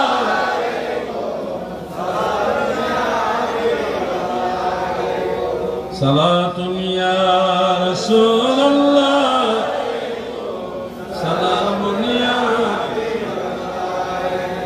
আরেকটা শব্দ বলা থেকে বিরত থাকবেন। আমরা ওকে অনেক সময় বলতাম, আর কথার কথায় আমরা বলে থাকি বিসমিল্লাতেই গলত। এই ধরনের শব্দ বলা থেকে বিরত থাকতে হবে। বিসমিল্লাতে গলত, গলত শুরুতে হতে পারে, কথার শুরুতেই গলত হতে পারে, কাজের শুরুতে গলত হতে পারে, কিন্তু আপনি যখন বিসমিল্লাহ শব্দটা এখানে প্রয়োগ করবেন, তখন এটা বিসমিল্লাহির রহমানির রহিম, এই তাসমিয়া শরীফের শান আজমতের উপরে কি আঘাত লাগে। বিসমিল্লাতেই গলত, এই কথাটা বলা যাবে। একসময় আমরাও বলছি, কিন্তু যখন আমাদের বুঝ হয়েছে যেটা বলা উচিত নয়, তখন থেকে আমরা এটা পরিহার করেছি। আমরা চেষ্টা করব এই বিসমিল্লাতেই গলত এইভাবে না বলা। চেষ্টা করবেন কিনা ইনশাআল্লাহ? আল্লাহুম্মা সাল্লি আলা মাওলানা মুহাম্মদ।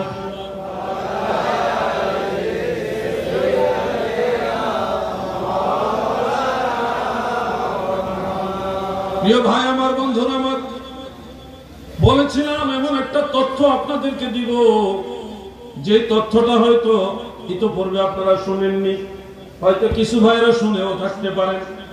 সেই তথ্যটা হলো, যুবক ভাইরা আপনাদের উদ্দেশ্যে বলছি, আপনাদের ফ্রেন্ড সার্কেলে, কলেজ, ইউনিভার্সিটিতে দেখবেন অনেক ভাইরা আছে, মিলাদুন নবীর কথা যখন বলবে, তারা এটাকে বেদাত বলবে, আর বলবে এটা 604 হিজরিতে আবিষ্কার হয়েছে, এর পূর্বে মিলাদুন নবী ছিল না। এই ধরনের একটা দাবি তারা করে থাকে। শিক্ষিত মহল যারা আমি দেখেছি, ব্যাংকের মধ্যে ব্যাংকের ম্যানেজার বা ব্যাংকের যারা স্টাফ আছে, যারা কলেজের শিক্ষক যারা আছে, প্রফেসর যারা, প্রিন্সিপাল, ভাইস প্রিন্সিপাল, ওনাদের মাঝেও দেখেছি। উচ্চ শিক্ষিত যারা, তাদের মাঝে বিষয়টা ছড়াইয়ে দেওয়া হয়েছে যে মিলাদুন নবী বিদআত, এটা 604 হিজরিতে আবিষ্কার করা হয়েছে, এর পূর্বে মিলাদুন নবী ছিল না। নাউজুবিল্লাহ। এটা একটা জলজ্যান্ত মিথ্যাচার। 604 হিজরির পূর্বে মিলাদুন নবী ছিল না, এই বক্তব্যটাই দাবিটা টোটালি একটা মিথ্যাচার, ভুল বক্তব্য।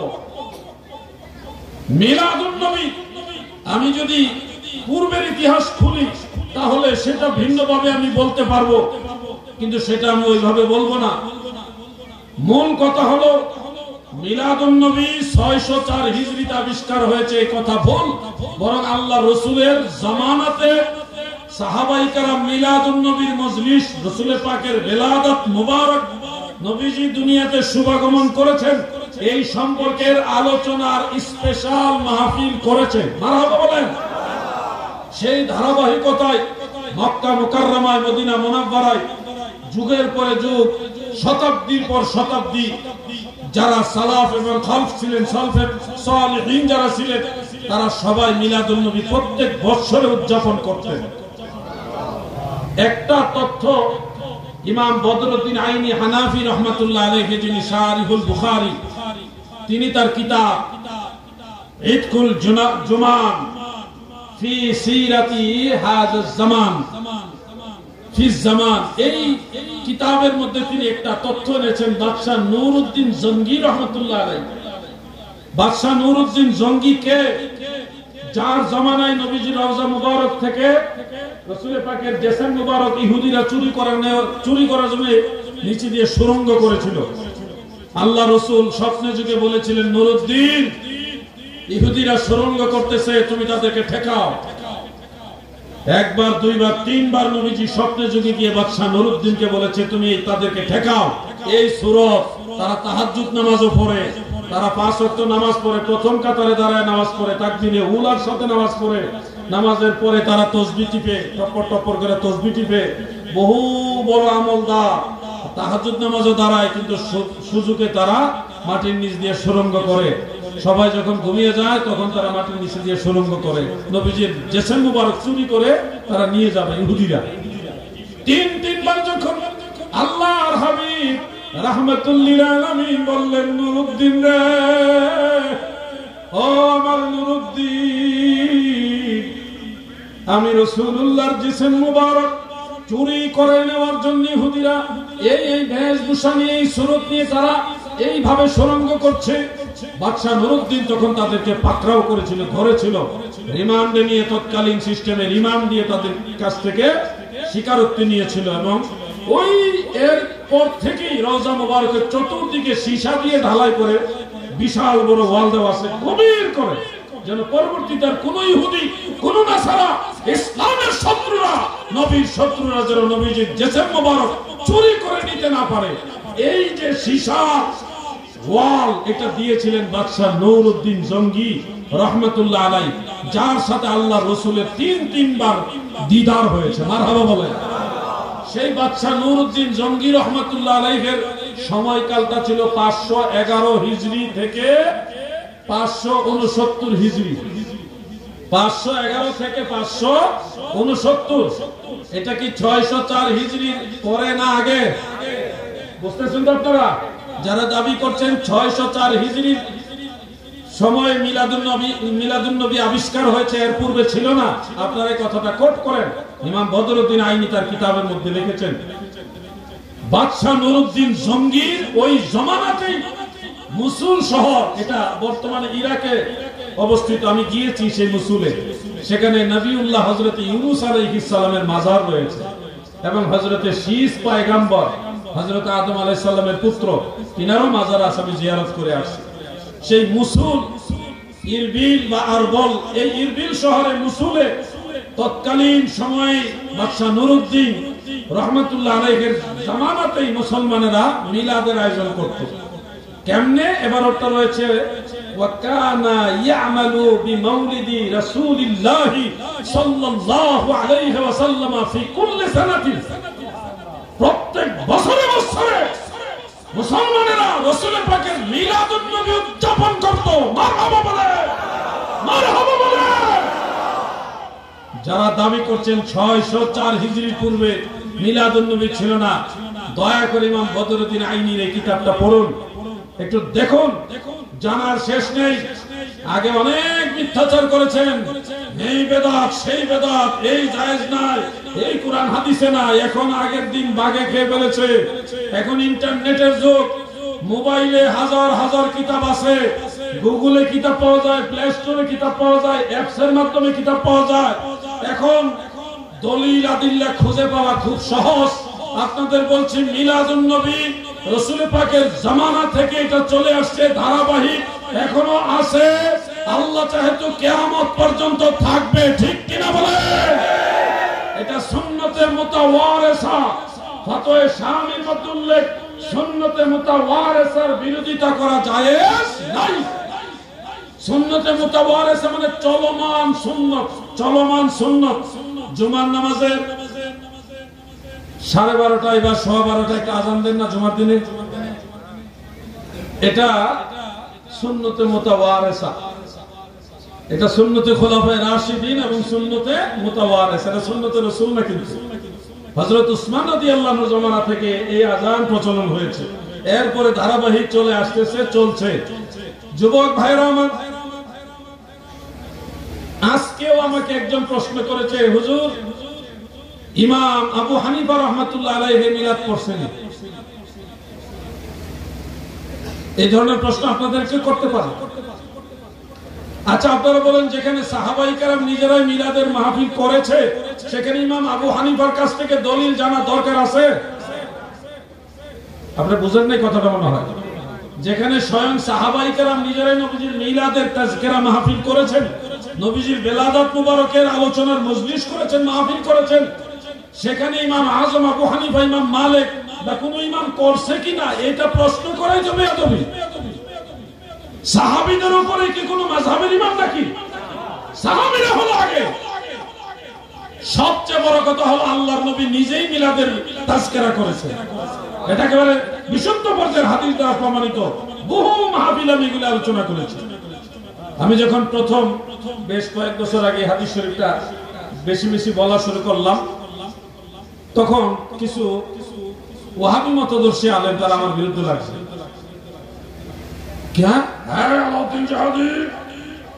তুমি হাদিস বলতেছো, এটা দিয়ে ঈদে মিলাদুন নবী সাব্যস্ত হয় না।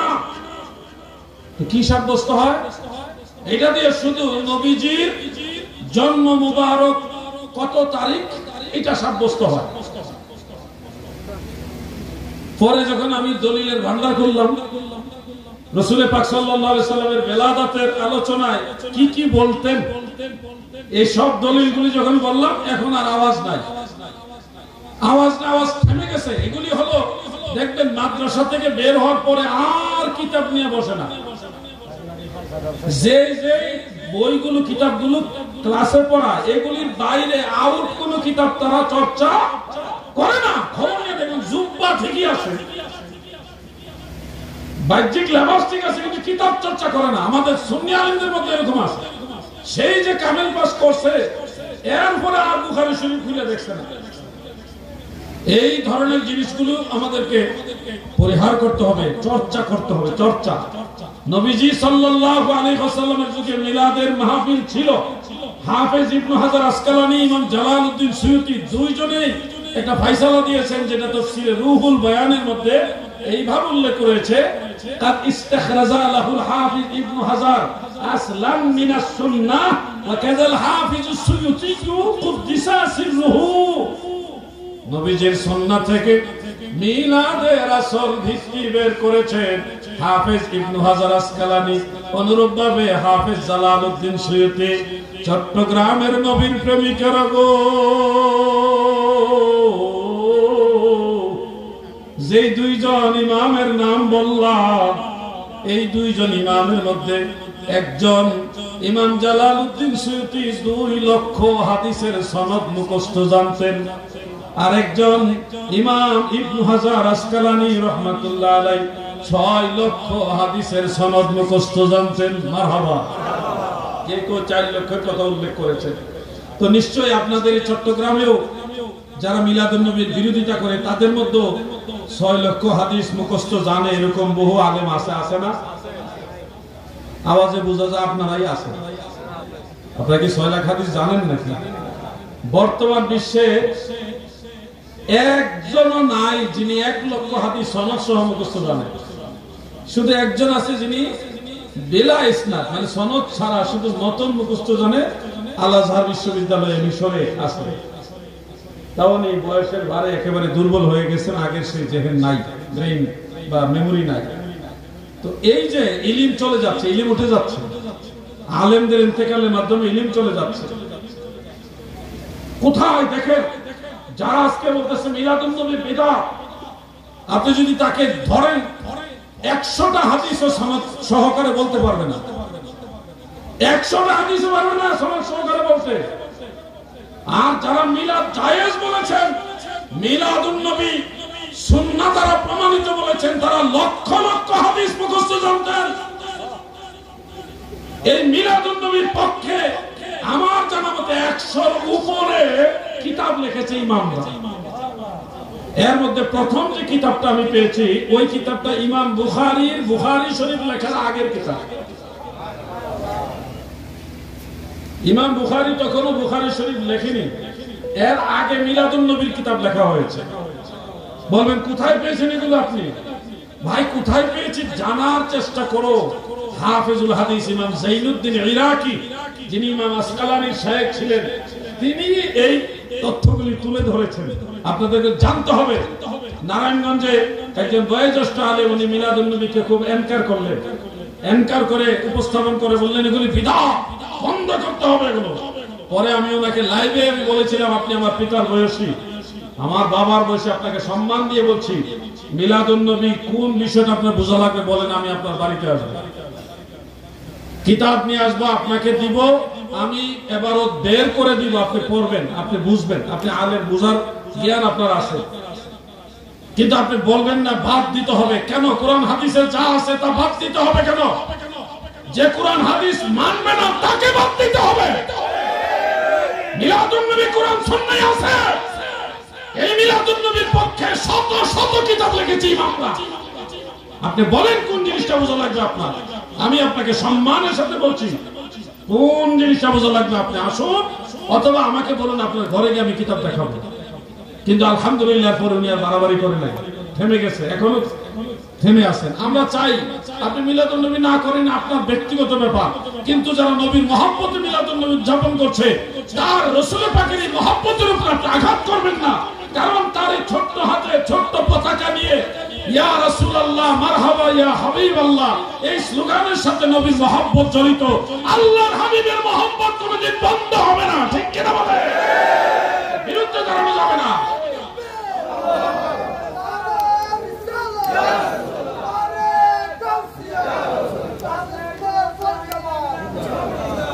এই মিলাদুন নবী নিয়ে এই যে সকল ঈদের সেরা ঈদ, আমার ভাই বললেন না, সকল ঈদের সেরা ঈদ ঈদে মিলাদুন নবী সাল্লাল্লাহু আলাইহি ওয়াসাল্লাম। এটা নিয়ে গত বছর একজন কালো মৌলবী উনি আপত্তি করলেন, কোথাও না, কোনো কিতাবে নাই, কোথায় পেলে কোনো? তারা এইভাবে প্রশ্ন ছড়ে দিয়েছে। পরে আমি 3 জন ইমামের নাম বলছি যে এই 3 জন ইমামের কিতাবে আছে। একজন হলো, আমার ভাইরা তো জানেন, হাফেজুল হাদিস ইমাম শামসুদ্দিন সাখাবী, ইমাম সাখাবী রাহমাতুল্লাহ আলাইহির একটা কিতাবই আছে মিলাদুন নবী, ওইটার মধ্যে উনি বলেছেন। দ্বিতীয় হলো ইমামুল হারামাইন, যিনি কাবা ঘরেরও ইমাম ছিলেন, মসজিদে নববী শরীফের ইমাম ছিলেন, 2 হারামের ইমাম ছিলেন। মারহাবা বলেন। 1 লক্ষ হাদিস যিনি সনদ মতন সহকারে জানতেন, ইমাম মুল্লা আলী কারি হানাফি রাহমাতুল্লাহ আলাইহি। তৃতীয় হলো হাফিজুল হাদিস ইমাম আবুল খায়ের ইবনে জাজারি রাহমাতুল্লাহ আলাইহি, যিনি ইবনে হাজার আসকালানির আগে। এই 3 জন ইমাম নবী পাকের বেলাদাতের দিনকে সকল ঈদের সেরা ঈদ বলেছেন, ঈদ আকবর বলেছেন। সুবহানাল্লাহ বলেন।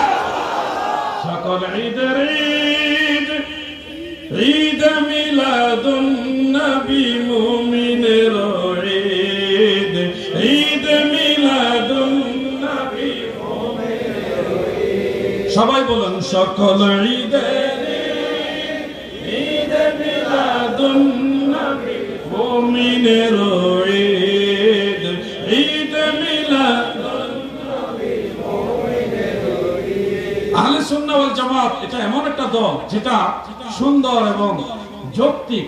সেই 1400 বছরের আইম্মাই আহলে সুন্নাতের সবার সাথে আমাদের মিল পাবেন। আমরা বানাই নাই, এইজন্য আমরা হক। আর আপনারা তো স্বপ্নে পাইয়া বানানো লাগছে, এইজন্য আপনারা বাতিল। আমরা বানাইনি। আমাদের দল আহলে সুন্নাহ ওয়াল জামাত, এটা মদিনাওয়ালার দল। আপনারা মজলিসে শুরা দিয়া দল বানানো লাগে, এইজন্য আমরা বলি এটা হক দল না। আল্লাহ তাদের বুঝার মতো নারে তাকবীর, নারে রিসালাত, আহলে সুন্নাত ওয়াল জামাত। সভাপতি সাহেব না, আল্লামা পীর তরিকত আল্লামা মুহাম্মদ গোলামুর রহমত আশরাফ শাহ মাদাজিল্লাহুল আলিম, তিনি আসছেন। তিনাকে আমার ব্যক্তিগত তরফ থেকে আন্তরিক অভিনন্দন, মোবারকবাদ। আমি আন্তরিকভাবে খুশি। আপনারাও খুশি কিনা বলেন? আমি আর অল্প কিছুক্ষণ কথা বলি, আপনাদের কাছ থেকে বিদায় নেব ইনশাআল্লাহ। আসলে একটু সবাই জিকির করি, লা ইলাহা ইল্লাল্লাহ,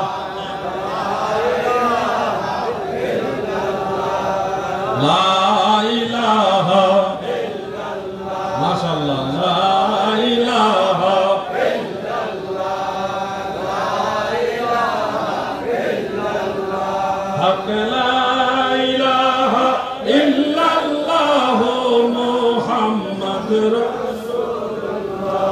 রবিউল আউয়াল চন্দ্র মাস, নূরের নবীজি প্রকাশ, বিমোহিত আকাশ বাতাস, পড়ুন কালিমা শেখান, লা ইলাহা ইল্লাল্লাহ, মারহাবা, লা ইলাহা ইল্লাল্লাহ, হক লা ইলাহা ইল্লাল্লাহ, মুহাম্মাদুর রাসূলুল্লাহ সাল্লাল্লাহু আলাইহি ওয়াসাল্লাম।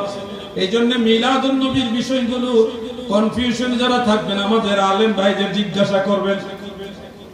হবিগঞ্জের একজন আলেম ভাই, কওমি অঙ্গনের একজন বয়োজ্যেষ্ঠ আলেম, ওনার প্রতি সম্মান রেখে বলছি, তিনি এক মাহফিলে বলেছিলেন, সুন্নিরা যে ইয়া নবী বলে, ইয়া নবী সালাম আলাইকা বলে, এটা হাদিস বিরোধী।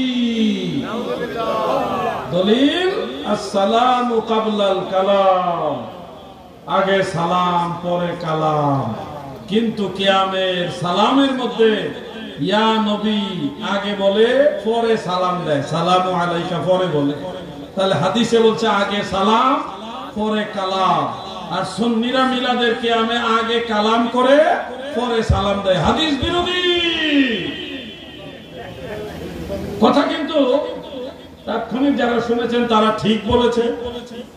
আপনারাও এখন যারা আছেন, আপনাদের মধ্যে অনেকে হয়তো ভাবতেছেন তো ঠিকই তো আছে, হাদিসে তো আগে সালামের কথাই আছে, আসসালামু ক্বাবলাল কালাম, আগে সালাম পরে কালাম। তাহলে ইয়া নবী আগে, সালামু আলাইকা পরে, হাদিসের সাথে তো মিলল না। একটা তো টেনশন আসতেই পারে। আমি তখন ওই বয়োজ্যেষ্ঠ আলেম, নাম বলবো না কারণ ফিতনার আশঙ্কা, যদিও মানুষকে ফিতনা থেকে বাঁচানোর উদ্দেশ্যে নাম মেনশন করে কথা বলা জায়েজ আছে, কিন্তু তারপরও বলবো না, প্রয়োজন নাই, জরুরি না। সেই আলেম ভাইকে আমি তৎকালীন সময় বলেছিলাম যে আপনি যে হাদিস শরীফকে মেনশন করে বলেছেন যে সুন্নিদের কিয়ামের সালাম ভুল, আপনি ওই হাদিসের উপরে জেনেছেন, এই জন্য এইভাবে বলেছেন। কিন্তু এছাড়াও যে আরো বহু হাদিস শরীফ আছে, ওটা আপনার জানা উচিত ছিল। আমাদের সুন্নিদের কিয়ামের সালাম হলো নাসাই শরীফের হাদিস দ্বারা আমল করা হয়। কোন শরীফ? নাসাই শরীফ। সেই হাদিস শরীফটা হলো এইভাবে, হযরত আবু সাঈদ খুদরি এবং অন্যান্য হযরত কাব ইবনে উজরা, অন্যান্য সাহাবী, বেশ কয়েকজন সাহাবী এই হাদিসটা বর্ণনা করেছেন। তিনারা বলেন, কুলনা ইয়া রাসূলুল্লাহি আসসালামু আলাইকা, কুলনা আমরা বলতাম, সাহাবীরা বলেন আমরা নবীজিকে এইভাবে বলতাম, ইয়া রাসূলুল্লাহি আসসালামু আলাইকা, ইয়া রাসূলুল্লাহ সম্বোধন আগে, এরপর আসসালামু আলাইকা সালাম পরে। ইয়া রাসূলুল্লাহ নবীজির সম্বোধনটা আগে, সালামটা হলো পরে। কারা দিতেন? সাহাবীরা সালাম দিতেন। এবং এই হাদিসের সনদ হলো সহিহ। আসসালামু ক্বাবলাল কালাম, এটা তিরমিজি শরীফের হাদিস, ওটা কিন্তু সনদ সহিহ না। হাযা হাদিসুন মুনকার, এটা দুর্বল সনদের হাদিস। অর্থাৎ আগে সালাম পরে কালাম, এটা সহিহ হাদিস না, এটা দুর্বল সনদের হাদিস, তিরমিজির যে মতন সনদ। তারপর আমরা এটা আমল করি, কারণ দুর্বল সনদের হাদিসের উপর আমল করা জায়েজ আছে, মুস্তাহাব। আমরা সেই হাদিস আমল করি, কিন্তু মিলাদের কিয়ামে নবীজিকে সালাম দেওয়ার ক্ষেত্রে সহিহ হাদিসের উপর আমল করি। সুন্নিরা কিন্তু ওই হাদিসও মানে, এই হাদিসও মানে, কিন্তু যারা রাসূল করিম সাল্লাল্লাহু আলাইহি সাল্লামের মিলাদের কিয়ামের সালামের বিরোধিতা করতে গিয়ে এক হাদিস বয়ান করছেন আর একটা জানেন না, তো এনকার করছেন, এতে করে কি হচ্ছে? ওনার অজ্ঞতা প্রকাশ হচ্ছে, মানুষের আমল কমছে, কারণ ওনার ফতোয়ার কারণে বহু মানুষ নবীজিকে সালাম দিবে না, বিদআত হবে, হাদিস বিরোধী হবে, এই ভয়ে মানুষ নবীজিকে সালাম দিবে না, আমল কমবে। এজন্য বাতিল যারা আছে তারা ওই নির্দিষ্ট কিছু বই পুস্তক ছাড়া আউট নলেজটা একেবারে কম। আমাদের চেষ্টা করতে হবে, জানার চেষ্টা করতে হবে আমরা সুন্নিরা হক। এটা এই কারণেই যে আমরা এটা বানাই নাই, এটা নবীর দল, মারহাবা বলেন। আমরা এটা বানাই নাই, সুন্নি জামাত কোন দেশ থেকে বানানো হয়নি, কোন রাজা বাদশা বানায়নি, কোন মজলিসের শূরা দিয়ে বানানো হয়নি। সুন্নি জামাত স্বপ্নে পায়ে বানায়নি, সুন্নি জামাত কোন নির্বাচন দিয়ে বানানো হয়নি। সুন্নি জামাতের প্রতিষ্ঠাতা হলো স্বয়ং রাহমাতুল লিল আলামিন। আমরা নবীর দল করি, ঠিক কি না বলেন? এই সুন্নি জামাতে সাহাবায়ে কেরাম আছে, এই সুন্নি জামাতে তাবেঈগণ আছে, সমস্ত আউলিয়ারা সুন্নি। অতএব আমরাও কি সুন্নি, এর বাইরে আমাদের কোনো পরিচয় নাই। আমরা খারিজি না, আমরা শিয়া না, আমরা ওয়াহাবি না, আমরা মুতাজিলা নয়, আমরা মুসাব্বিয়া নয়, আমরা আহলে সুন্নাহ, আমরা সুন্নি। গৌরব করে আমরা বলি আমরা সুন্নি, ঠিক কি না বলেন? এটা আমাদের পরিচয়, আমরা সুন্নি, ভয় পাই না। এই যে কিছুদিন আগে মদিনা মুনাওয়ারায় রওজা মুবারকে দয়াল নবীজিকে সালাতু সালাম দিয়ে বাবুল বাকি দিয়ে বের হয়ে আমরা কয়েকজন রওজা মুবারকের কাছে দুই হাত তুলে দোয়া করলাম। রওজা মুবারক দিকে ফিরে এর মধ্যে শায়েখ চলে আসছে। তো শায়েখ যখন আসতেছে মোনাজাতের সময়, তো আমি আমার কাছে এসে দাঁড়াইছে, আমি এখানে মোনাজাত করতেছি রওজা মুবারকের দিকে ফিরে, ঠিক এখানে এসে দাঁড়াইছে। আমি মোনাজাতের ভিতরে একটা সিগন্যাল দিলাম যে বাড়াবাড়ি করলে কিন্তু ফিটা শুরু করবো আজকে। ভাই কিছু করার ছিল না, তখন উনিও বাড়াবাড়ি করেন না। উনি বলতেছে হাযা বিদআহ বিদআহ ফাওয়াল্লি ওয়াজহাকা শাতরাল মসজিদিল হারাম, ক্বাল আল্লাহু তাআলা ফাওয়াল্লি ওয়াজহাকা শাতরাল মসজিদিল হারাম, হাযা বিদআহ বিদআহ। উনি বলতেছে, আমার তো কিছু রাগ উঠা, মুনাজাত শেষ করছি একবার শান্তিপূর্ণ ভাবে, যদ্দুর মন চাইছে মুনাজাত করছি। লোকটা আবার ভদ্র ছিল যে মুনাজাত অ্যাটাক করে দেয়। মুনাজাত শেষ করে বললাম যে আনতার বিদআহ হাযা সুন্নাহ الدعاء لزيارة القبور مستقبل القبر، هذا سنة. وهذه الآيات خاصة للصلاة، هذه الآيات خاصة للصلاة فولي وجهك شطر المسجد الحرام। একবার চুপ হয়ে দাঁড়ায় গেছে। লোকটা ভদ্রই ছিল, বাড়াবাড়ি করে না।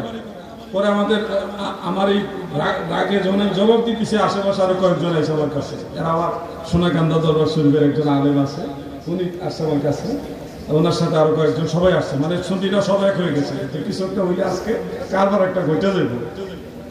তো আলহামদুলিল্লাহ উনিও ভদ্র ছিল না, বাড়াবাড়ি ছিল না। আমিও যখন বললাম তুমি চুপ হয়ে গেছে, আমরা ওখান থেকে চলে আসছি।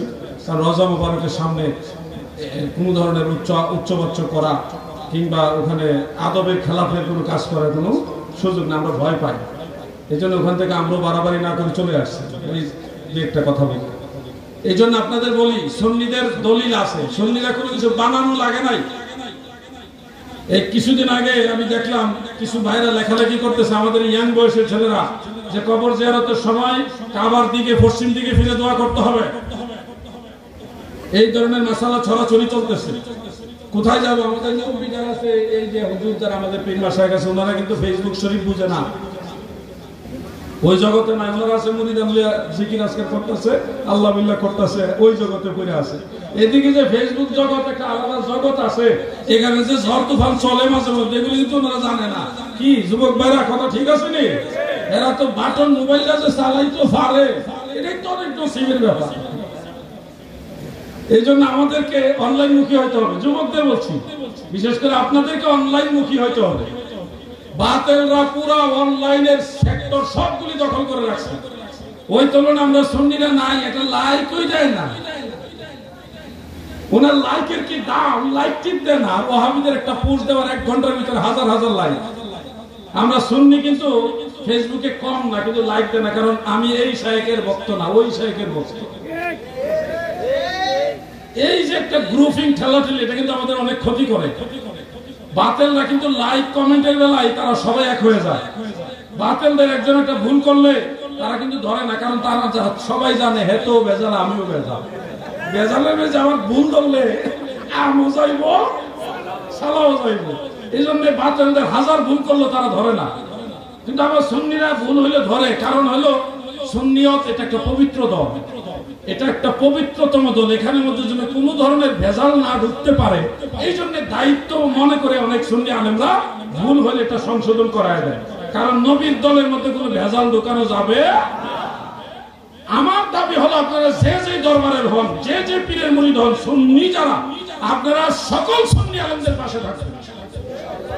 লাইক কমেন্টে এগুলি যদিও ওয়াজের মাঠে বুঝাইবার বিষয় না, কিন্তু আমাদের সুন্নিদের অবস্থা এমন নাজুক যে এখানে বুঝাইতে হচ্ছে।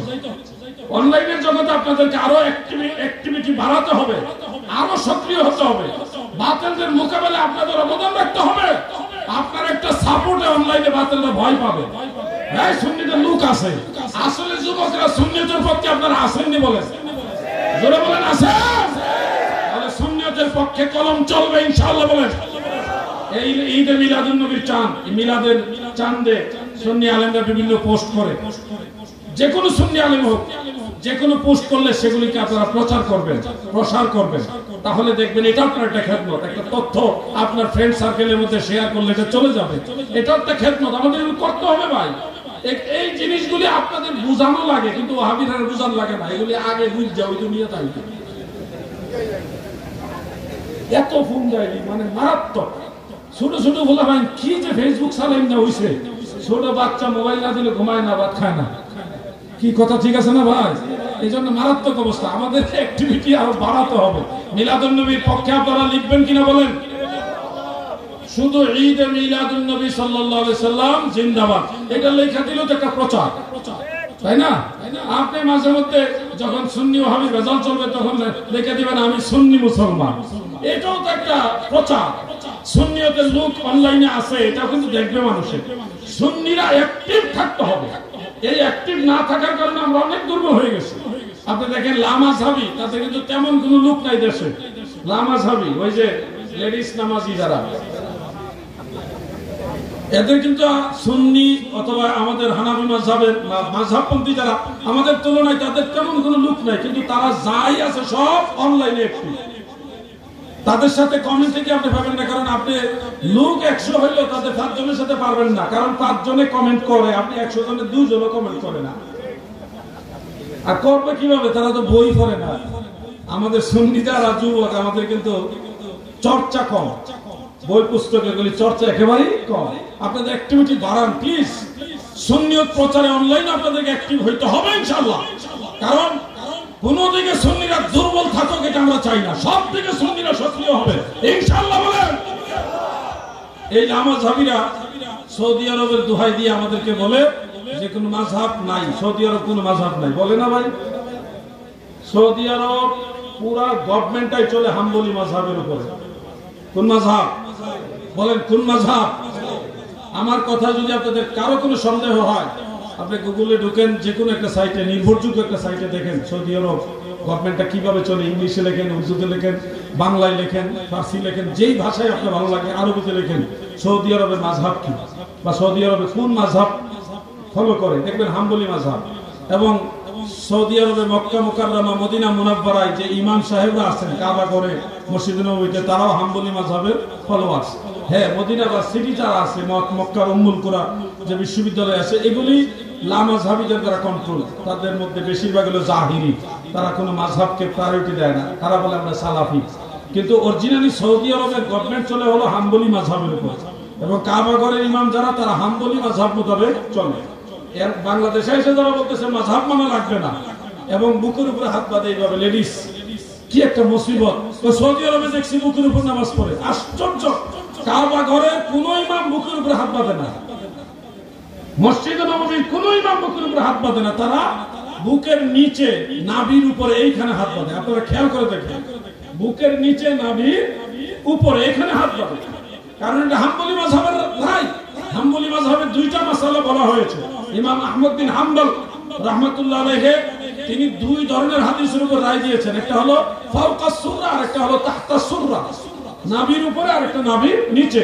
যার কারণে ইউটিউবে বলেন বা যে কোনো সোশ্যাল মিডিয়ার বদৌলতে আপনারা দেখবেন শেখ আব্দুর রহমান সুদাইসি অথবা শেখ আব্দুর রহমান হুজাইফি বা কাবা ঘরের যে কোনো ইমাম, আপনি ফলো করে দেখবেন ওনারা হাত প্রথম নাভির উপরে বুকের নিচে এখানে বাঁধে, এরপরে আস্তে আস্তে অনেক সময় দেখবেন নাভির নিচেও তাদের হাত চলে যায়, এখানেও তারা হাত নিয়ে নেয়, দুইটাই তারা আমল করে অবস্থা ভেবে।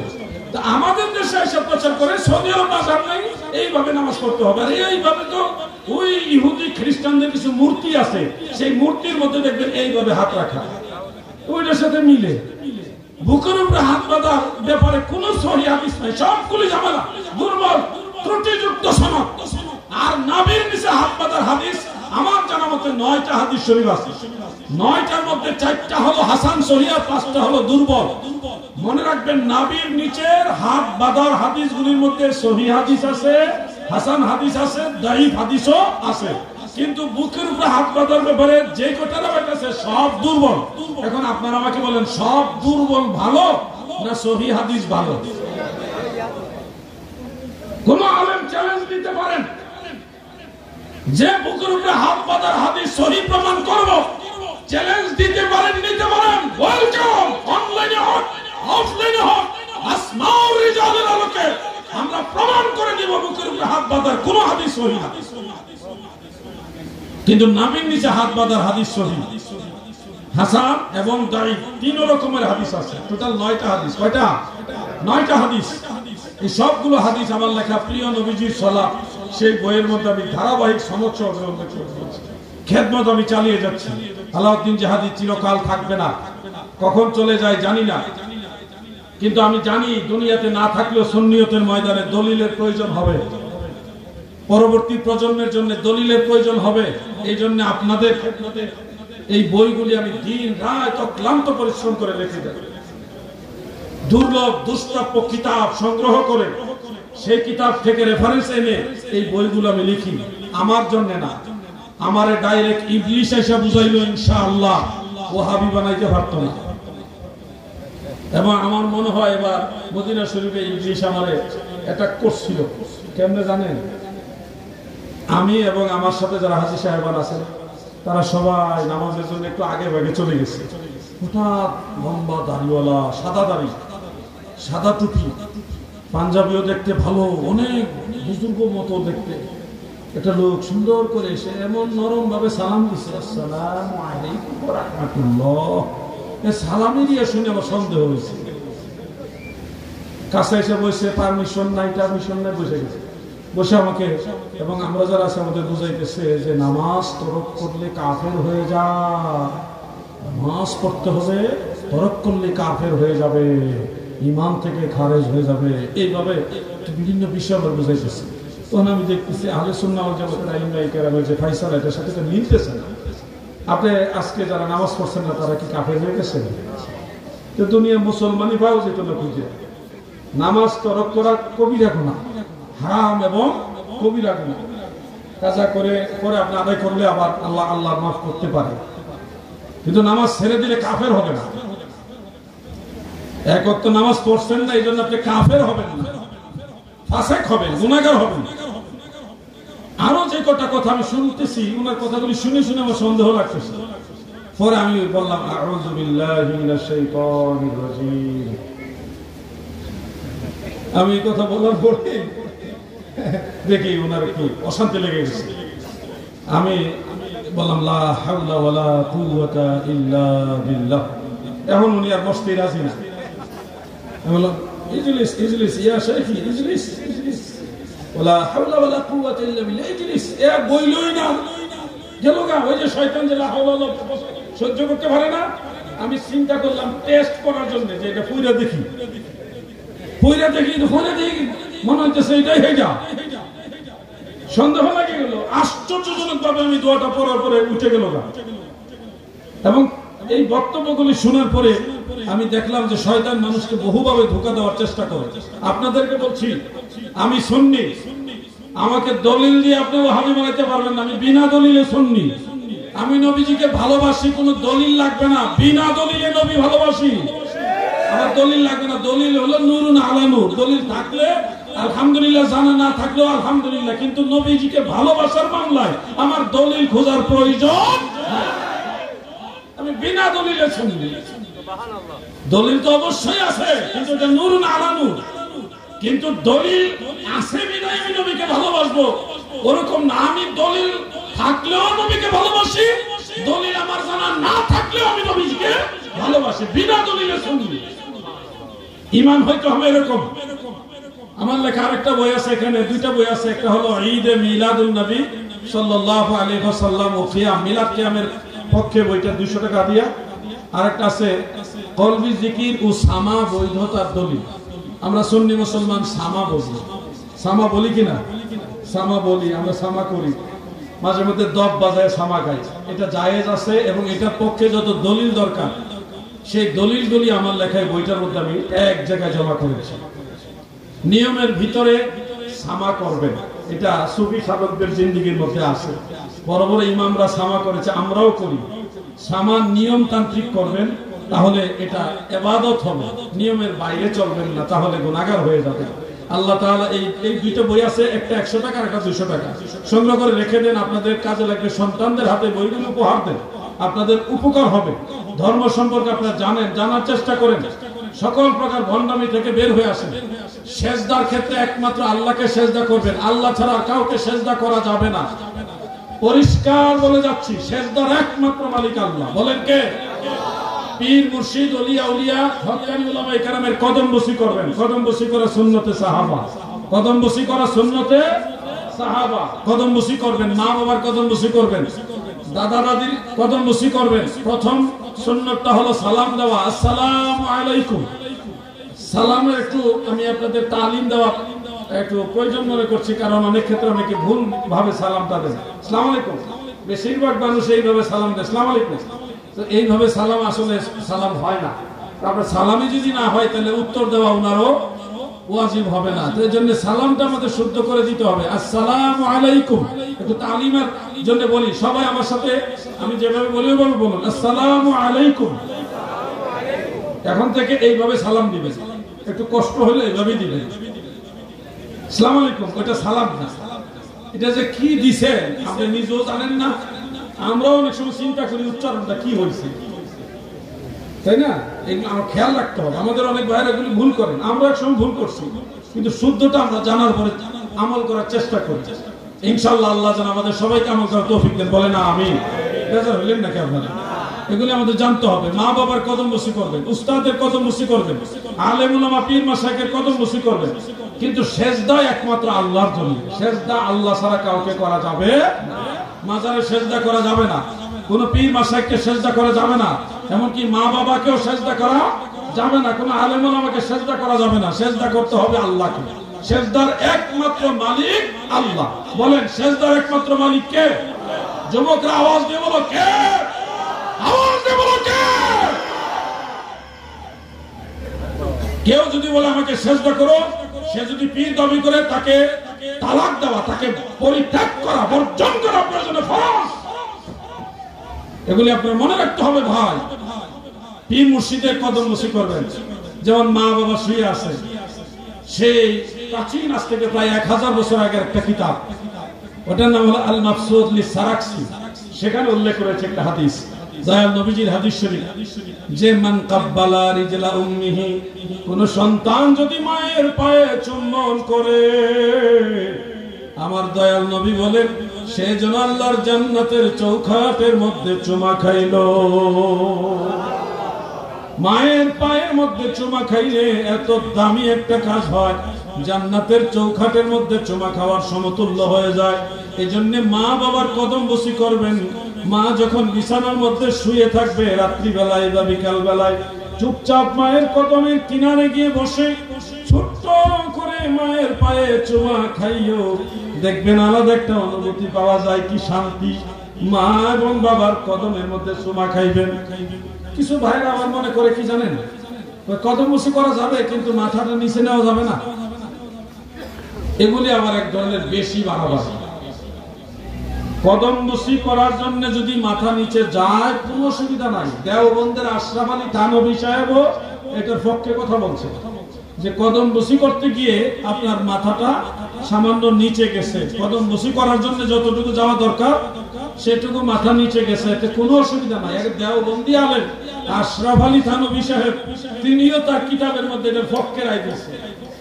আর আমাদের দেশে অনেকে কয় হ্যাঁ মাথা নত করা যাবে না। একজন আলেম ভাই, ওনার প্রতি সম্মান রেখে বলছি, উনি বলছেন কি যে কদম বসি করার সময় এইভাবে উপরের দিকে তাকায় কদম বসি করতে হবে, মাথা নিচের দিকে নেওয়া যাবে না। ওরে ভাই, মাথা উপরের দিকে যদি তাকাইতে হাত কোথায় দিবে সেটা বুঝবে না, তাই না? এখন হাতে যেটা করা হয় এটাও তো বুঝবে না, তো মাথার উপরের দিকে হইলে সুমা কোন জায়গার জীবনে দেহন লাগবে না। মায়ের পায়ের মধ্যে চুম্বন করতে হবে।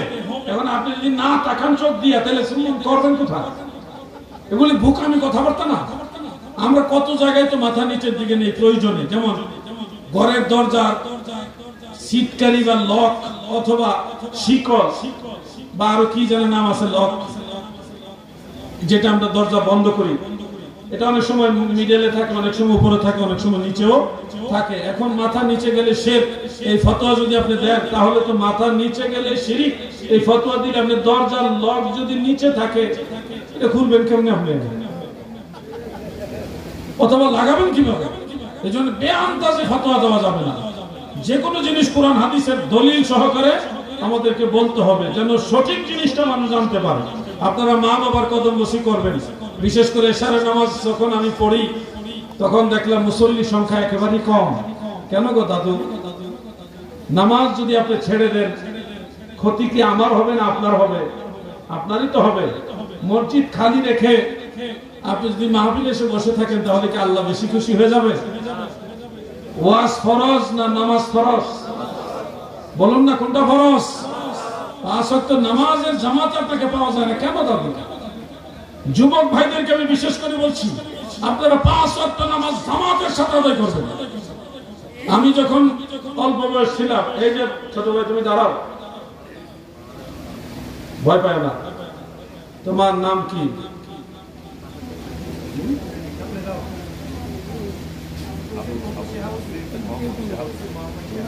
মোহাম্মদ শিহাবুদ্দিন। আমি যখন এই শিহাবুদ্দিনের বয়সের ছিলাম, তুমি ওদিকে তাকাও, আপনারা দেখেন একে, সবাই ওদিকে তাকাও, ভয় পায় না। এই ছেলেটার মতো যখন আমার বয়স ছিল, আমাদের যা বসো, তুমি বসো। এই ছেলেটার মতো যখন আমার বয়স ছিল তখন আমি আমার এলাকার যত আমার সমবয়সী ছিল, আমার চেয়ে বয়স একটু বড় অথবা আমার বয়সে সামান্য ছোট, সব ফজরের নামাজের আজানের 1 ঘন্টা আগে আমি ঘুম থেকে উঠে তাহাজ্জুদ নামাজ যদ্দূর পারছি পড়ছি। অনেক সময় সব এলাকার ছেলেদেরকে, মুরব্বীদের ডাকতাম।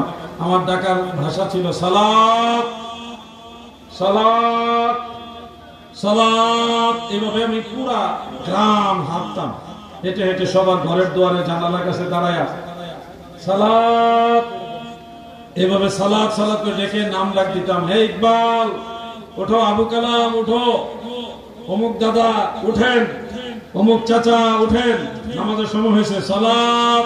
তবে ডাইকা প্রায় কোনদিন 10-12 জন, কোনদিন 20-25 জন হইতো, কোনদিন আবার 200 বেশি হয়ে যেত, 70-80 জন হয়ে যেত।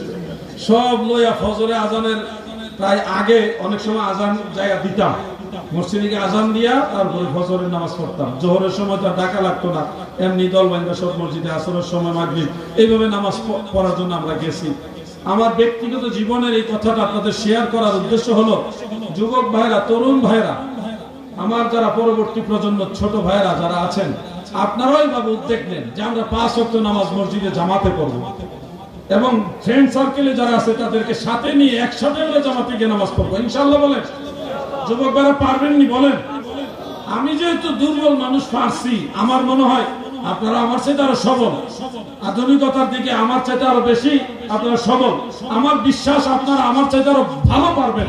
5 ওয়াক্ত নামাজ আমরা জামাতের সাথে পড়ার চেষ্টা করব ইনশাআল্লাহ। বলেন যুবক ভাইরা জোরে বলেন ইনশাআল্লাহ। এটা আমার দাবি আপনাদের কাছে। আমি আন্তরিকভাবে বললাম, মসজিদের কাতার খালি রেখে ওয়াজের মাঠে বিরিয়ানি খেলে আল্লাহ বেশি খুশি হয়ে যাবে এরকম ধারণা করেন না। নামাজ কাতারে আগে জামাতের কাতারে গিয়ে শরীক হন, ওয়াজের ময়দানে এসে বসেন, দেখবেন পরিপূর্ণ নূর আপনি হাসিল করতে পারবেন। আজকে আমি আর আলোচনার সামনে নিলাম না, প্রায় 11:15 বেজে গেছে। আবার হুজুর পেশা হুজুর চলে আসছেন। হুজুর আপনাদের নিয়ে দোয়া মোনাজাত করবেন মিলাদ শরীফের পরে। হুজুরের জন্য কিছুটা সময় আমি রেখে দিলাম, আমার জন্য আপনারা দোয়া করবেন। আমিও আপনাদের জন্য সবসময় দোয়া করি। সবাই সবার জন্য দোয়া করবেন, এক ভাই আরেক ভাইয়ের পক্ষে থাকবেন, সকল সুন্নিরা মিলেমিশে থাকবেন, সকল সুন্নি ভাইরা মিলেমিশে থাকবেন, ঐক্যবদ্ধ থাকবেন। আল্লাহ তাআলা আমাদের সবাইকে আহলে সুন্নাত ওয়াল জামাতের ঐক্যবদ্ধ কমিটি, 3 কমিটি এক হয়ে গেছে। আপনারা খুশি না বেজার? আমরা সবাই খুশি। এই 3 সংগঠন বিভিন্ন কারণে 3টা ছিল, আল্লাহ পাকের অশেষ দয়া একটা হয়ে গেছে। আশা করি আল্লাহ দয়া করলে আগামীতে সারা বাংলাদেশের সমস্ত দরবার একসাথে হয়ে যাবে, এক কমিটি হবে, আল্লাহ যদি কবুল করে ইনশাআল্লাহ। আল্লাহ কবুল করে, বলে না আমিন। সাংগঠনিক সচিব যাকে দিয়েছেন আশা করি উনি সুন্দর মতো দায়িত্ব পালন করবেন। তবে সাংগঠনিক সচিব যদি আমাদের থাকতো আল্লামা মুফতি আবুল কাসেম মোহাম্মদ ফজলুল হক হুজুর থাকলে জিনিসটা আরো ভারত্ব হইতো, আরো সুন্দর হইতো। তারপরে সবাই যেটা ভালো মনে করছে নিশ্চয়ই এটার ভিতরে কল্যাণ আছে। মহাসচিব যিনি আছেন নিশ্চয়ই তিনি যোগ্য, অবশ্যই তিনি যোগ্য, আমি বিশ্বাস করি। কিন্তু ওনার চাইতে আল্লামা জয়নুল আবদিন জুবাইর সাহেব যদি মহাসচিব হইতেন আমার কাছে আরো বেশি শান্তি লাগছে। যেহেতু সবাই মিলে করেছে অবশ্যই এটার ভিতরে কল্যাণ আছে। আশা করি ওনারা ওনাদের সুন্দর দায়িত্বের মাধ্যমে বাংলাদেশে সমস্ত সুন্নিদেরকে নিয়ে, সকল দরবার সুন্নিদেরকে নিয়ে বৃহৎ একটা উপহার আহলে সুন্নাত ওয়াল জামাত সারা বাংলাদেশে একটা সুন্দর, আরো সুন্দর একটা কমিটি উপহার দিবেন ইনশাআল্লাহ। আজকের মতো আলোচনা এখানে এটি। যদি হায়াতে বেঁচে থাকি আবার দেখা হবে ইনশাআল্লাহ। আর যদি মারা যাই হাসরের ময়দানে দয়াল নবীজির কদম মুবারকের কিনারে দেখা হবে ইনশাআল্লাহ। আগামী রবিউল সানিতে ইরাকে যাব গৌসে পাকের দরবারে।